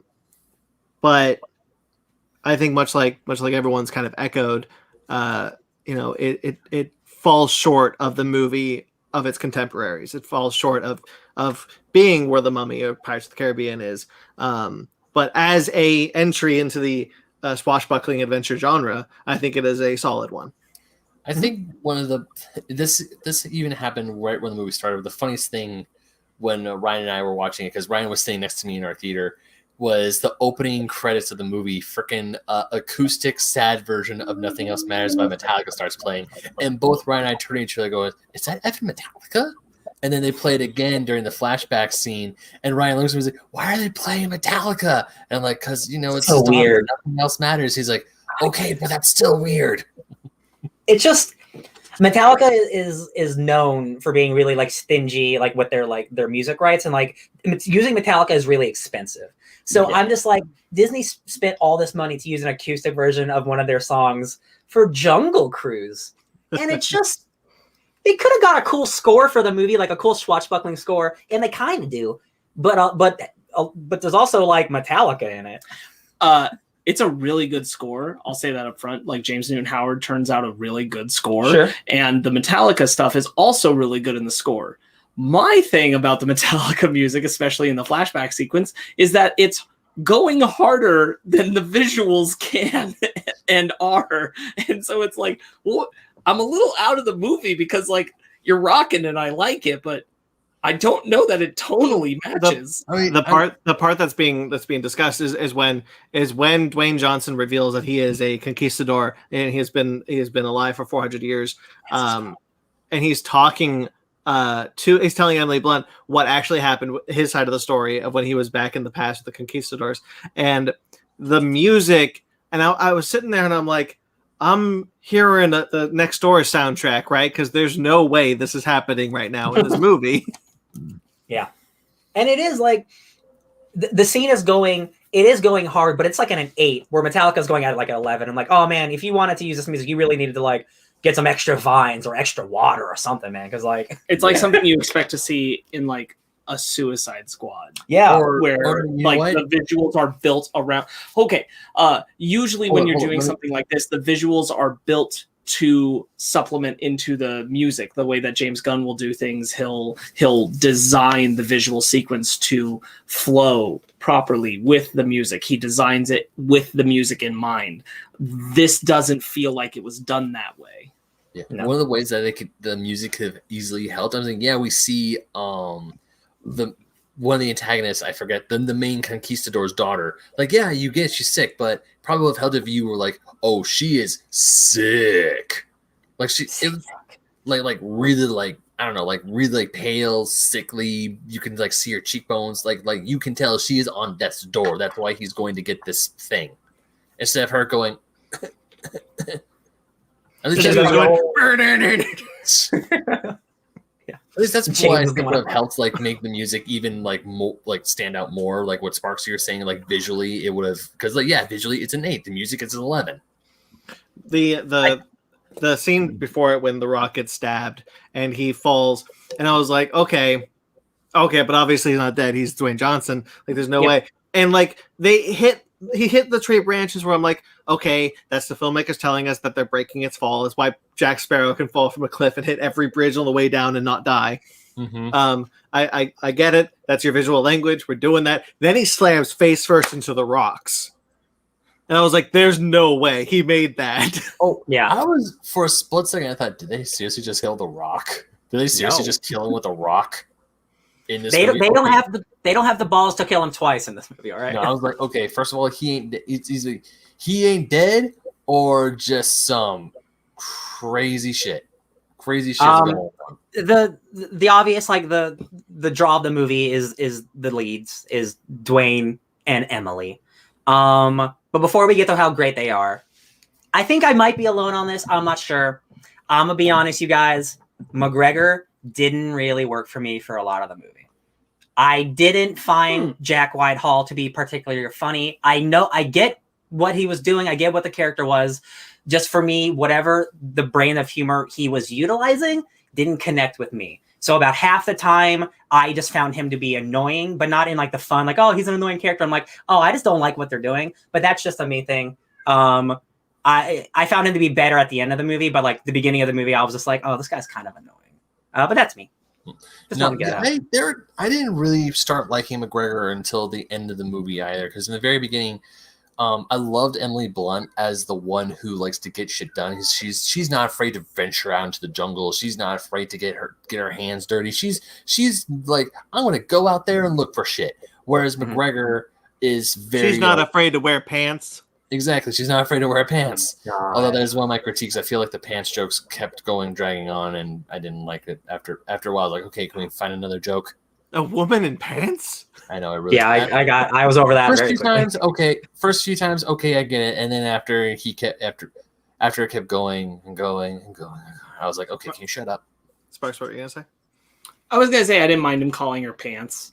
Oh, I didn't that's- mind that. I didn't mind that. I just it got grating every time they were just like, oh no, a woman in pants. You know, I heard Frank calling Emily Blunt pants. That's fine. That's a fun little nickname. I'm okay with that. Everything else was just like, can we stop?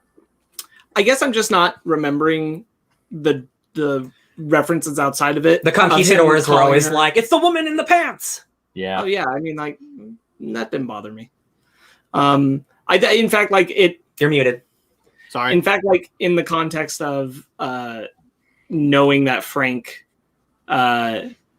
did come from that time of 400 years, this is the first woman he's ever seen in pants. I understand that, like it didn't feel that didn't jar me. That didn't. That's fine. Also didn't jar me. I didn't mean to imply that it did.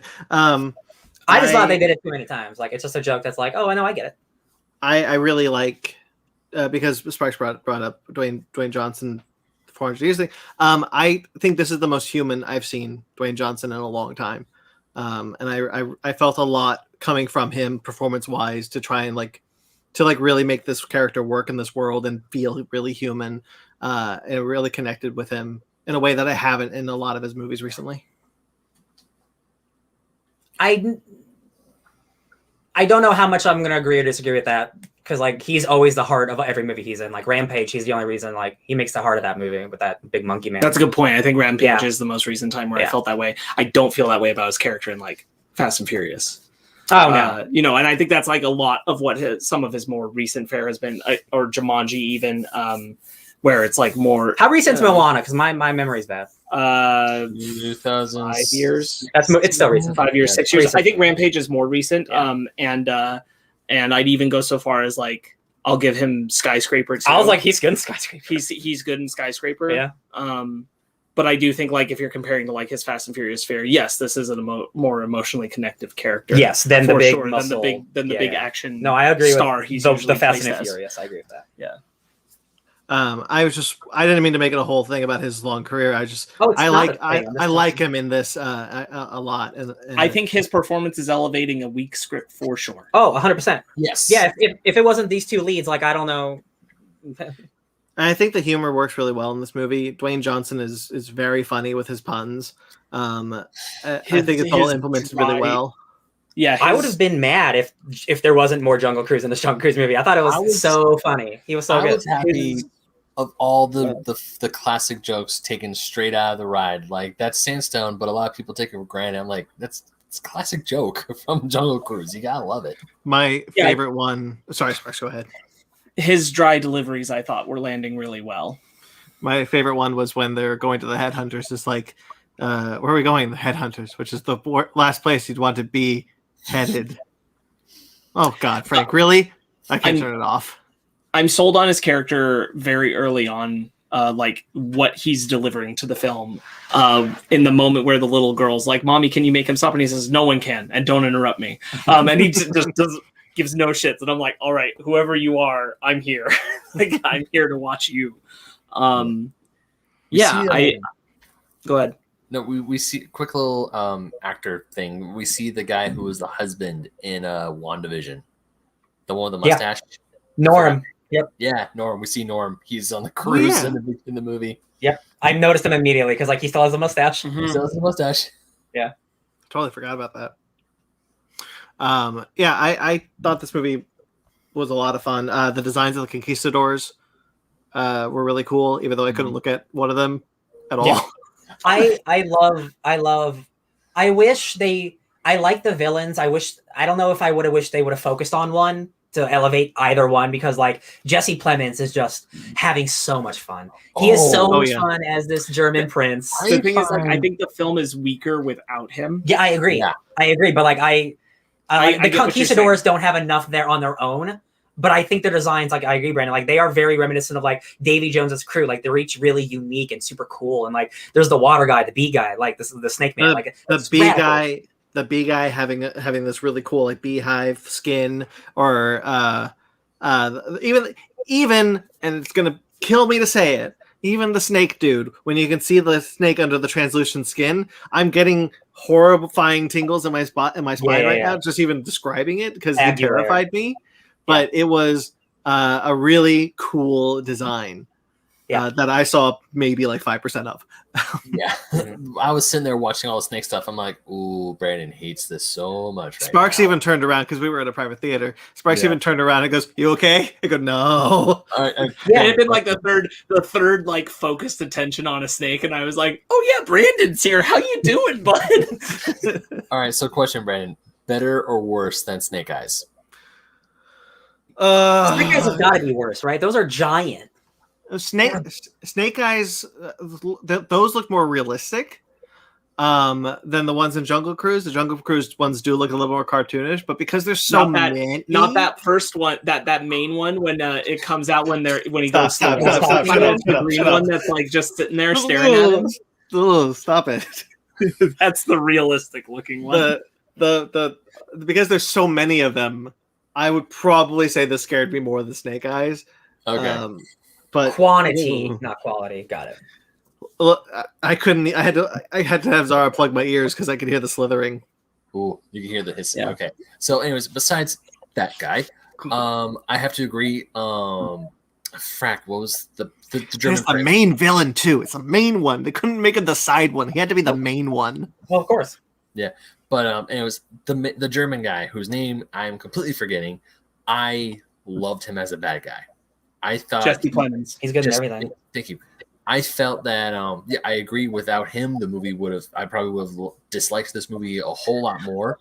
I loved how he was chewing up the scenery, and also I loved how when he's in the society and he just starts murdering fools, saying after he's like, "You said my name," and just starts murking fools left and right. It's like, oh, he is one of those guys who is not afraid to get shit done. Oh yeah. I wish he was in the movie more. Yeah. Me too. I also really like honestly, I feel like the Conquistador shit is more or less fine. Yeah, for like this kind of movie, I think it's like it's serving its purpose fine enough. I like that they at least give dialogue more than once to them feeling like they're living a punishment worse than death and that they don't have souls anymore. Yeah. I'm glad that that's there for them. But Jesse Plemons is the character who, like, of the villains, I needed him to be a little more present in the film. It's not a negative for the movie. It's just something I wish. If I were writing the movie, I wouldn't have done it this way. I wish it would have just been a Jungle Cruise thing and The Rock wasn't Francisco, the 400-year-old Spaniard. And I really like Jesse Plemons a lot. And every time we cut to the Conquistadors, I'm like, these guys are cool, but like, oh man, they're just like CGI henchmen. And it's just like, again, it's diluting like what we could have had. And I'm like, it's just like they needed a cool CGI villain, I guess. I guess you can't just have a German dude as your bad guy in your big jungle movie. Well, this is something that Ryan and I talked about, that I'm like, I do wonder how much more mileage the film might have gotten out of not having a supernatural element, have Emily Blunt's character and Jesse Plemons' characters both being after this artifact, and when they actually find it, there is no supernatural attachment. There's not even a tongue-in-cheek. Just like Jungle Cruise, it's a farce. There's not even a tongue-in-cheek like Indiana Jones, like kinda. It's like, no, it's just, you know what the value got out of this was the journey. Sorry. I think they went a little too piratey for me. I would have preferred. They could have kept everything. Just don't turn him into a 400-year-old man, and then kill him, but not kill him. This goes to another thing about the supernatural thing, and the love story. The idea that they fall in love at the end and they have that kiss.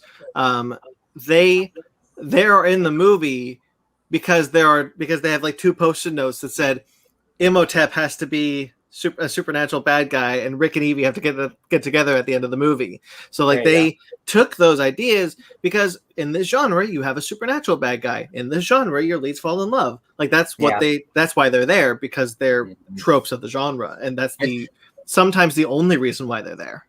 Well, but you don't have to have a supernatural bad guy. You can just have a supernatural artifact.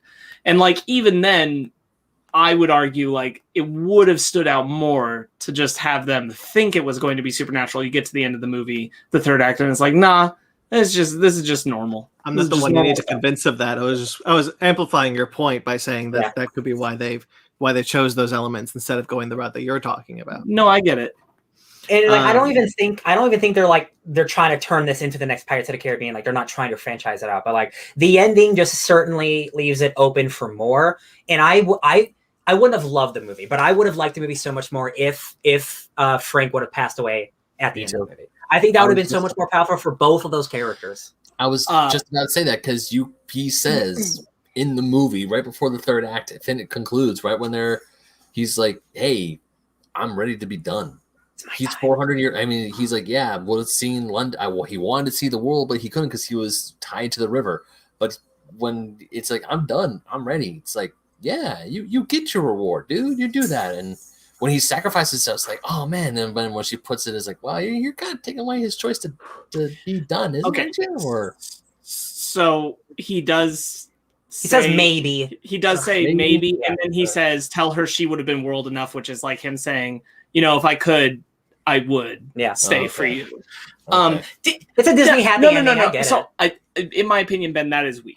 And ultimately, like the weakest thing about this movie for me is the love story. I think I buy it a little bit more from Frank than I do at all from Emily Blunt's character. But honestly, I think both are not executed the best. I think that there were obvious things that could have been done to sell me on the love story more. I'm shocked that the camera bit, which is super cute and charming when it happens, never came back around at any point. I'm more shocked than anything that there isn't a moment where we realize that Frank drew her. It's the most obvious, clear, subtle way to tell us that he has feelings for 100%. her. The fact that never happened after he expresses, I drew everything I wanted to draw. Bro, and then she finds out that he drew her. That tells you... want to bet that's a deleted scene? Megan said the same thing. She's like, there's no way they didn't make that scene. Like, that's just too obvious to miss. But nonetheless, it's not in the movie. And the movie's plot is weaker for it. Something that bums me out a lot about it is that once we hit a certain point in the movie, Emily Blunt's character is just there to fall in love with Frank. And that's not what I wanted. And while she's a fantastic actor who's giving an A+ performance, the script is writing a character who is competent and self-sufficient in an action sense, but she has no personal stakes, which means she's just living in Frank's movie. So even though she is like a step forward in the sense of a female action adventure star because she's able to do things on her own, she's able to rescue herself. It turns out Frank had all the answers. The thing is that Frank has a whole thing tied into the story behind the artifact, what's happening here in the plot of the film. She's just there because she wants to get a petal to try to cure all illness, which is a noble thing, but there's no real thematic stakes for her. And so when she doesn't get the petal at the end and has to choose to sacrifice it to save Frank, it's not a choice. It's an easy, of course, because there's no bad thing that she's weighing it against on the other end. And because of that, she loses agency as the film goes on. Like something they mentioned something in the beginning of the movie, like when Lily and McGregor, they were saying, father took us all over the world. They saw this, and I felt like it would have been like good personal stakes for Lily. I mean, don't get me wrong, I want to help the entire world. Great, because you're in the middle of a war, people are dying left and right. Yeah, you want to save people. That's awesome. But also, I felt like a good urgency, a good drive would have been like, so like maybe our father was considered crazy by this society that he was a part of, and we're gonna prove them all wrong. And that's hers like, hey, we did prove them wrong, and that's a good agency for her. So that would be like, do I use this to prove my father and my family's legacy right, or do I save the guy I love? That would have been like more of a, to me, that would have been like more of a punch than it would have been just been like, the guy I like is dead, pop. I'll take it even a step further. Again, like the potential for this movie to have been like really great is there. Just have her have the exact same stakes that Aguirre had. Have it be, there is someone at home who's sick. How far are you willing to go? And Frank having to look at her and think that like, are you going to go as far as he would? Like, what kind of person are you? Even if it's not someone at home, you could, like, what if Jack Whitehall's character gets sick, and like the only way to save him that could be in a the thing, journey, too. like, because then there's like immediate stakes. But there's no, like for Lily going through this, it's just like, yeah, this would be great if I can do this thing, but it's not. She propels the plot. But she doesn't have a real charted course of like the pros and the cons and the bad and the stakes that she needs to make her agency actually last. What Ryan is also referring to is Indiana Jones: The Last Crusade. At the beginning of the third act, Indy's father gets shot, and that gives Indy the agency to go find the cup because he doesn't have the same motivation as the Nazis do, and now he does. Yeah, good call, Brandon. Yeah. Or like when because we saw a whole bunch of snakes, I can only assume some of them are venomous. Have the brother get bitten by one of the snakes, and he's dying of sorry, Brandon, and the brother is dying from snake poison or snake venom. So it's like, do you save your brother or do you save the guy? Yeah, but I think that's at least more than what's there. My thing is that she doesn't even have those stakes going into this to begin with, which means that once she gets wrapped up in Frank's story, she is just wrapped up in Frank's story. Yeah, like she's a well-written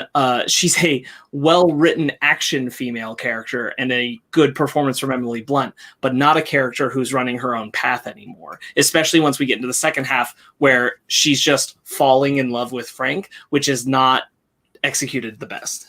I do want to.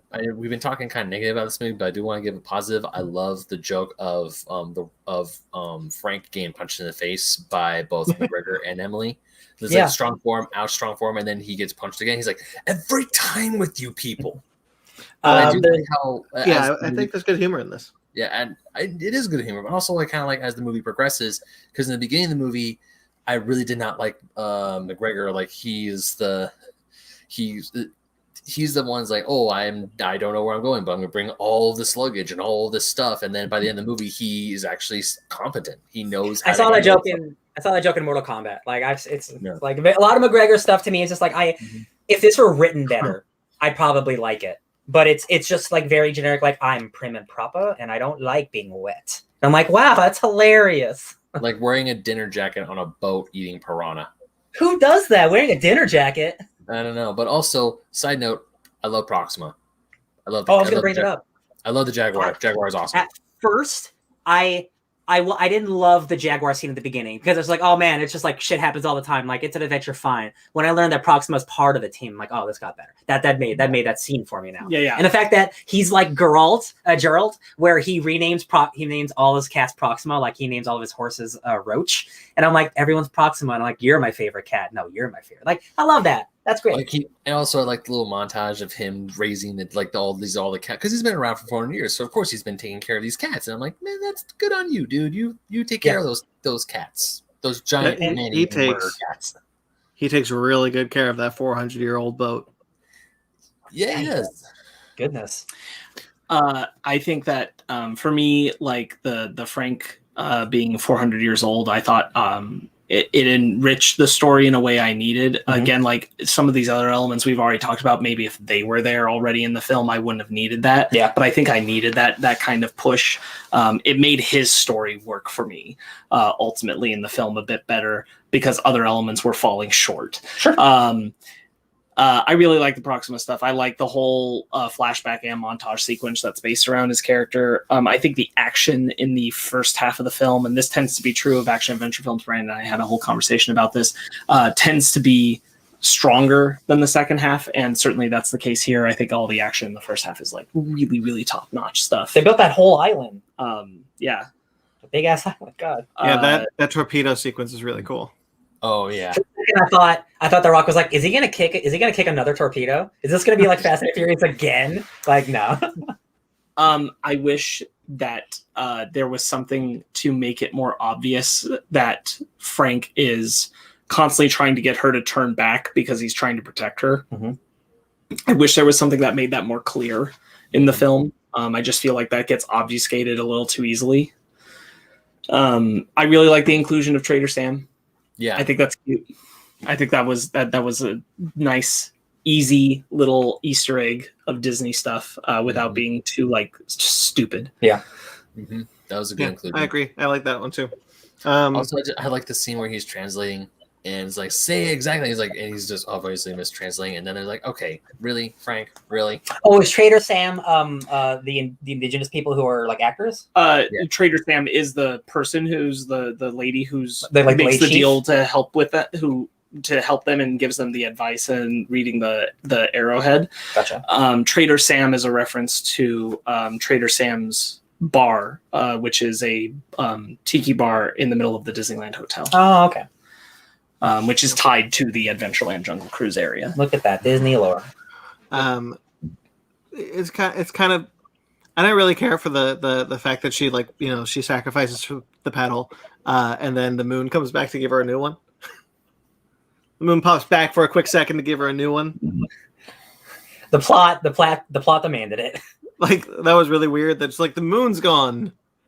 Comes back real quick. I forgot one. Yeah. Although I did like that final scene of like her like running on the trees. Like it's like visually it's really very nice. Yeah. I like the action sequence in the tree area. I thought that was cool. Jesse Plemons still just like that dude covered in like bee stings, just like yelling up a storm. Like so fun. When he kills the bees and he's like, I don't want them to get back to the master. Yeah. How long have you been down here? Yeah.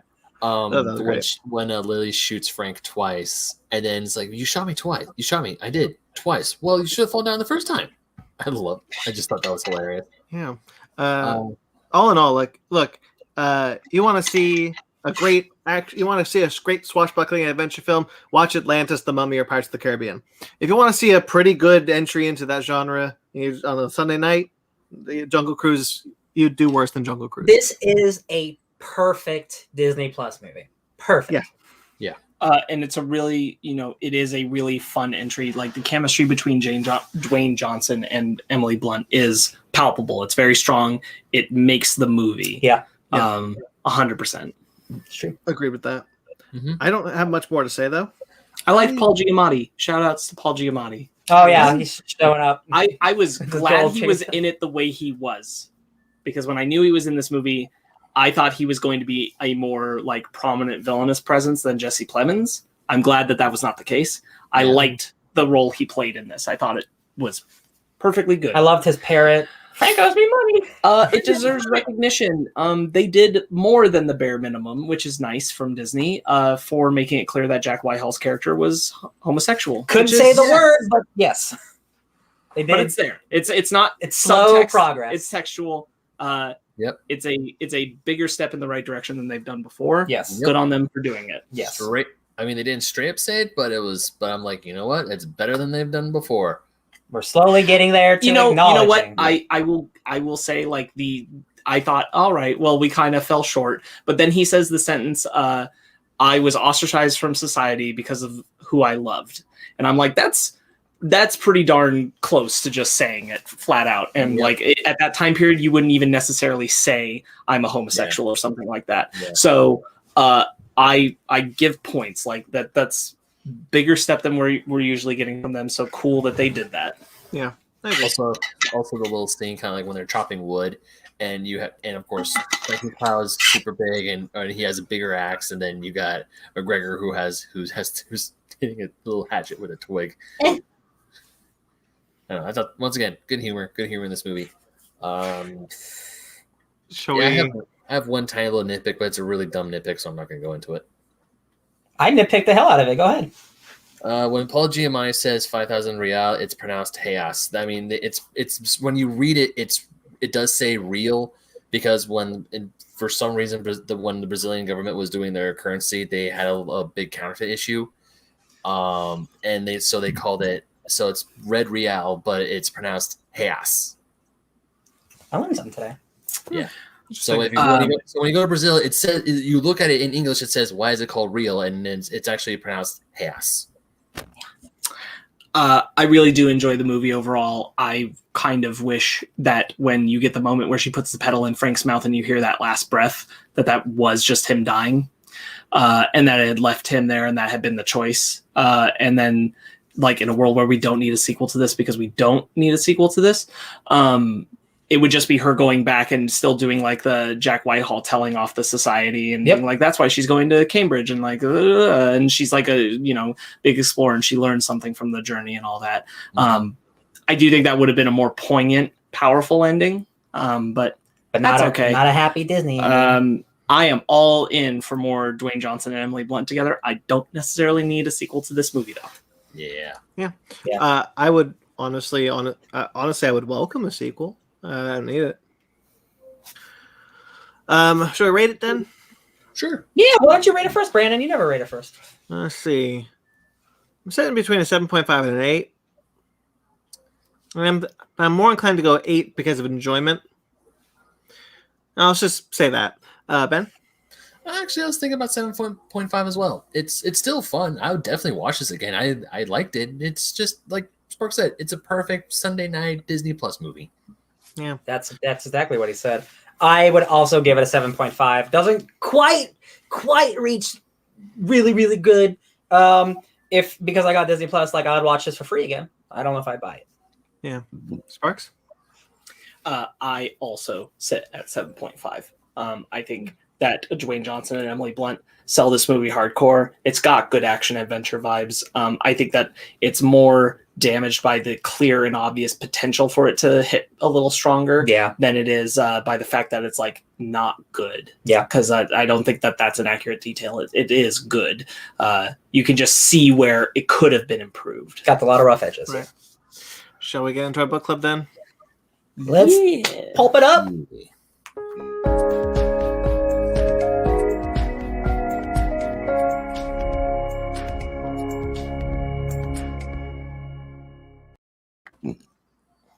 This week it was Ryan's turn. So Ryan, take it away.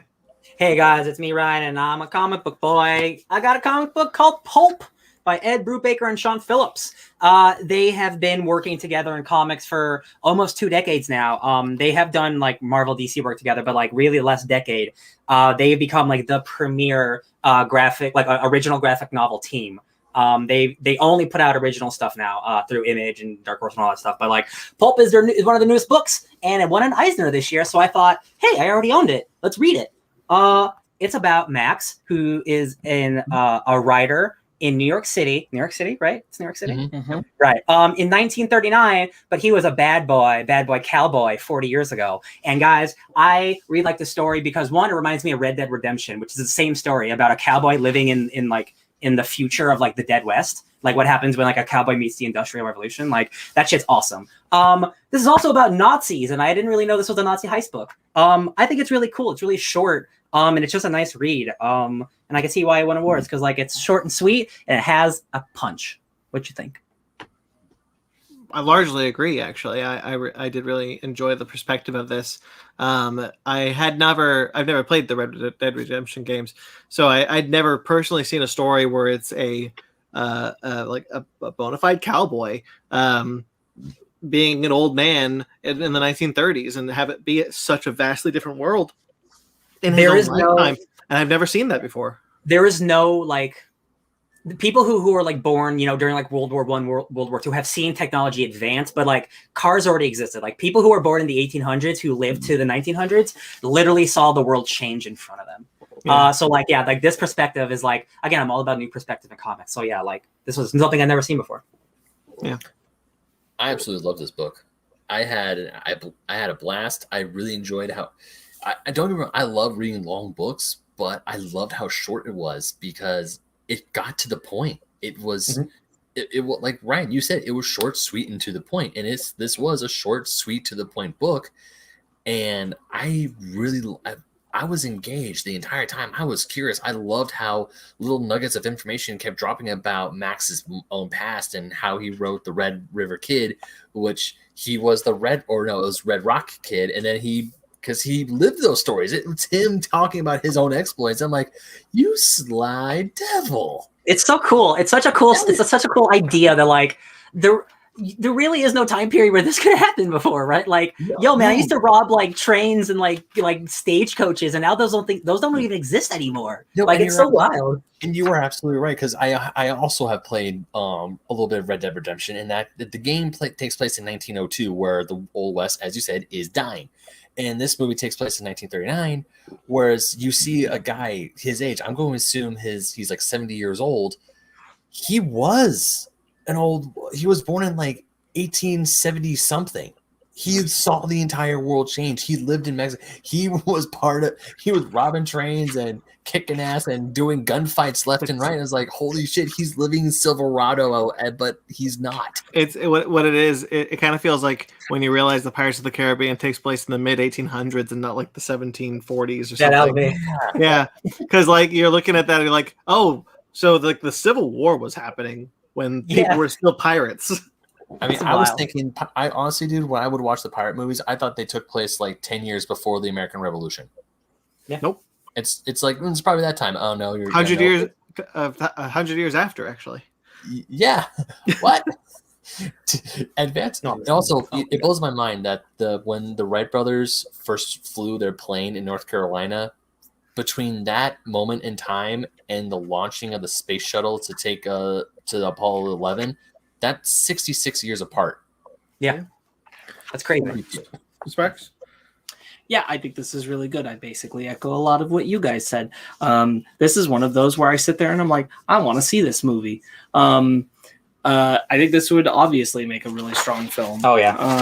I think that the choices of it about a cowboy, even a robber cowboy who has to live on into the post-depression era where industrialism and capitalism has taken over in like the worst way, and watch like, okay, now you're non-essential, strip you of your job. He has this excellent part where he says like the thing that gives him his second minor heart attack is the smile that the boss guy tries to hide in telling him, yeah, we don't have to pay for you anymore. Oh my God. Use the character that you created and that kind of thing. And I'm like, this is all the right amount of sleaze. And I think even just the way that they tackle the Nazi stuff and the way that the Pinkerton, who is also Jewish, and how he's affected by it, and that comes back around, is all just really, really strong.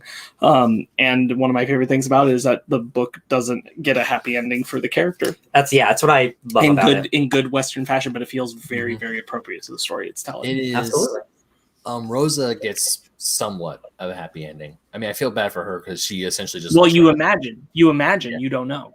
Yeah, I she gets money. That doesn't mean happiness. Yeah, she gets some money in the house, but she lost her husband. Well, I'm assuming husband, even though it wasn't. But that's not the point. The point is that they straight up say, "We're gonna kill some effing Nazis. We're gonna rob some Nazis because F those guys." And I'm like, well, it's kind of a ruse because they think they're gonna go just rob some Nazis.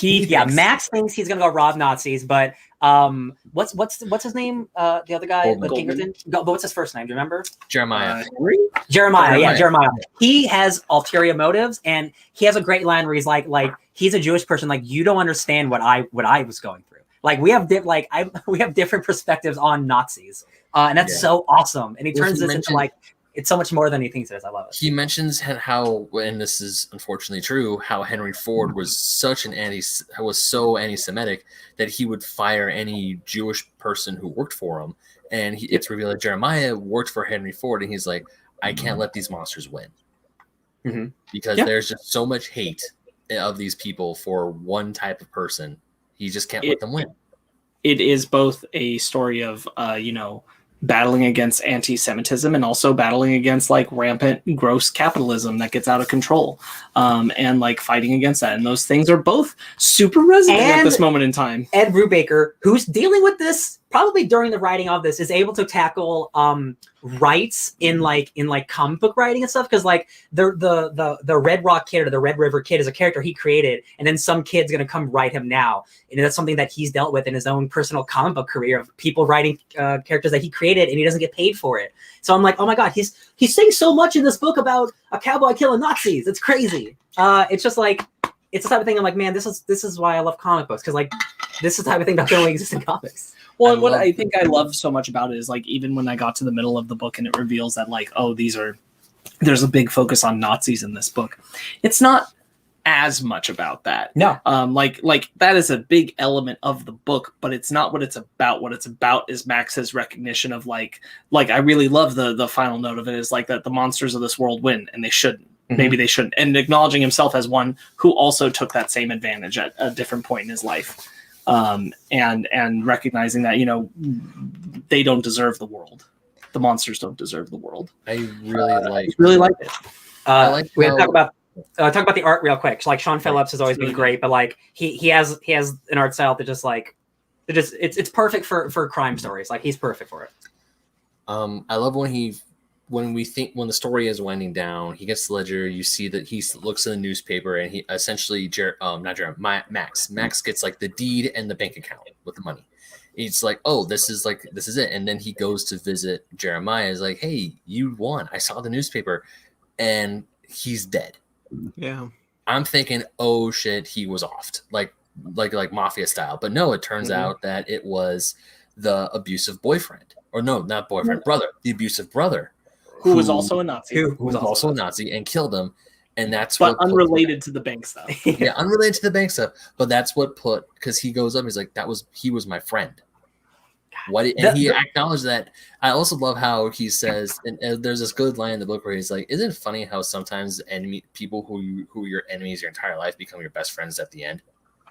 Yeah. It's like, damn, what other the final couple pages are sensational. Like when he goes to that Nazi bar and he's like, I'm a friend of Jeremiah's, and he starts blasting. And then it cuts to flashbacks of him as a cowboy. I keep calling him cowboy. Cowboys are good people. He's a bank robber, man. He's a bad boy. Desperado. Thank you. But flashing between the things, and like he's gonna die anyway. So he's like, I might as well go out blasting. And I'm he took a lot of them with him when he went out. Yeah, I'm like, what a beautiful self-contained little pulpy story.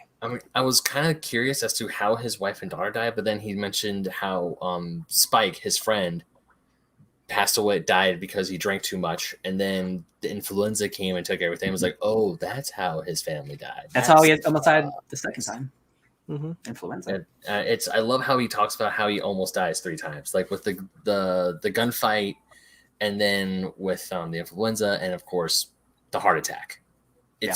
This whole book it's like so tiny. It's like less than how many pages is this? Like 90 some maybe? It's like 4 issues. It's like a 4-issue comic. Yeah, but it's so small, but it just nails every single thread. It's like, oh, this would be a great movie. I would love to see this movie.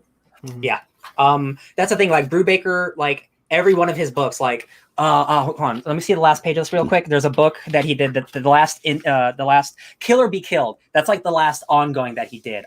Kill or Be Killed is awesome. That's about a dude who gets possessed by a demon, and the demon will kill him unless he kills someone once a month. So he goes out of his way to find the worst people alive to kill them so he doesn't get killed. But also the demon might not even be real. So it's like, it's super messed up. And like all of his books have like this dark underbelly to them, but like with like heroics like mixed in, like, no, it's going to be okay.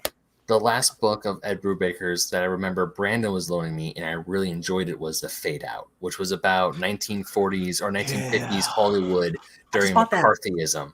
And I didn't finish it, but because a starlet died, didn't remind me, Brandon, a starlet died in that one, right?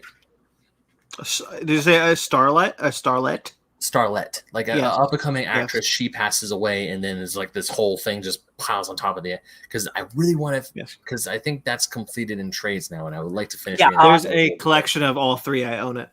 Awesome. I just bought the full collection of it on Amazon today. Nice.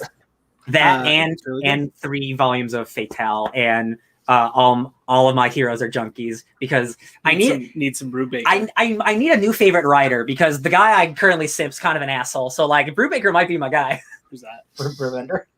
Yeah, he's bad boy. Yeah. All right. Anything else we want to talk about this? Pulp's great. Ed Brubaker is like the man. Like he's like the king of independent like noir comics. Like I'm glad I read this, because I already had so many of his books, and there's so many more that I haven't read, and I just bought them because I got my tax return. I haven't spent that money yet, so I'm just excited for more Brubaker in the future. He's great. Yeah, I would love to see this as a film. I hope that happens. Oh, that'd be really great. Directed by James Mangold. Yeah. Sure. Okay. Next week it's my turn. I don't know what it is. I'll tell you guys a little later in the week. You know who I'd love to see direct Pulp? Who? Martin Scorsese. Yeah, all right. Yeah. Next week we're going to be talking about The Suicide Squad. We're finally gonna review a movie that's gonna get a really high grade, I hope. I'm hearing some good things. I'm really excited. So excited. All right, that's it though. We're done with the show. Thank you. Good night, everyone. I'm going to plug some things for you, such as our audio show, Conversation. This is a show that I do.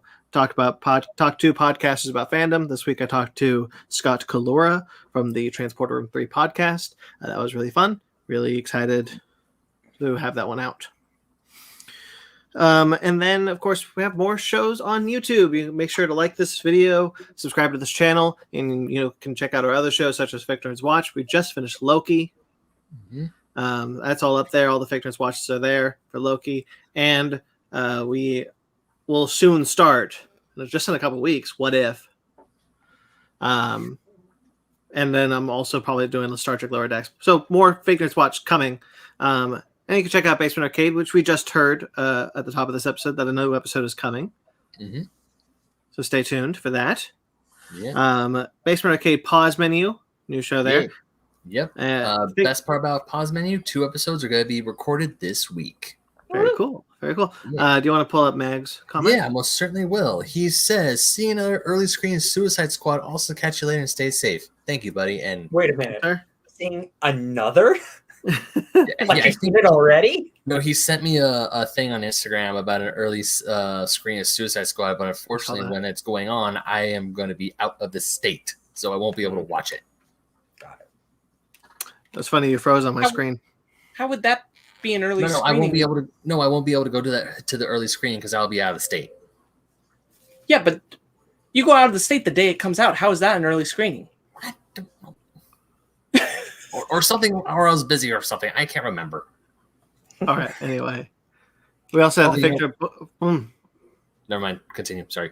We also have the Fake Nerd Book Club, which is currently on hiatus, and of course, Animation Station. A couple more Animation Station episodes coming your way. Sparks and I still will do. Oh my God, Ryan is still there. What? Brandon.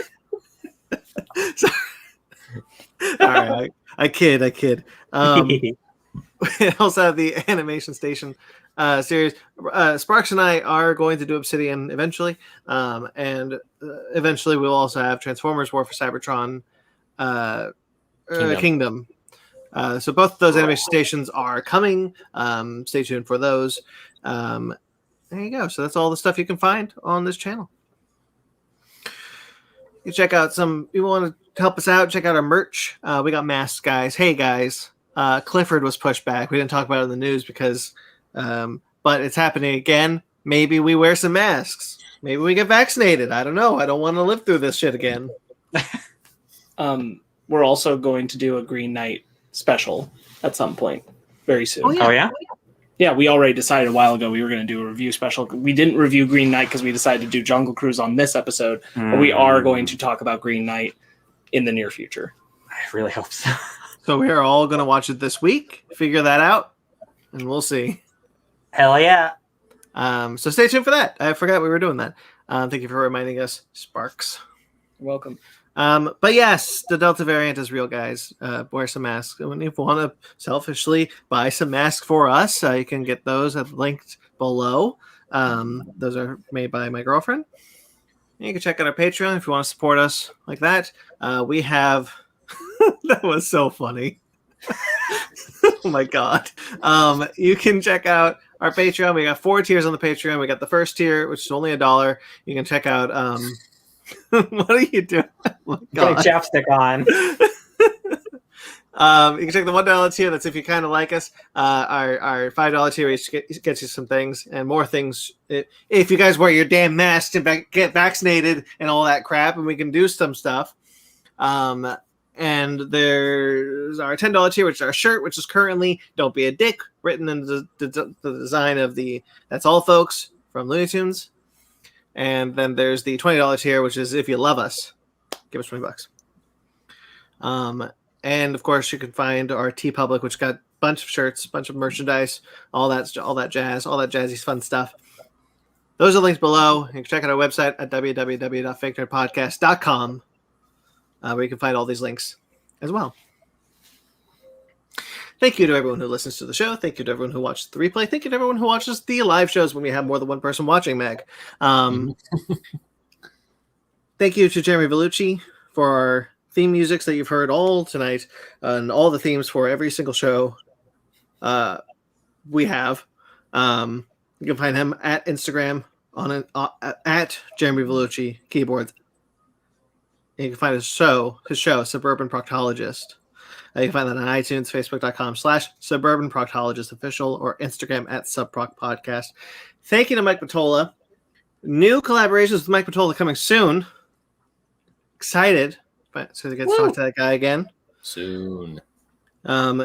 You can check out Mike Mottola, who does our logos and our fun games and all that jazz, at Mike Mottola on Instagram. He does not have a Twitter, which I just found out.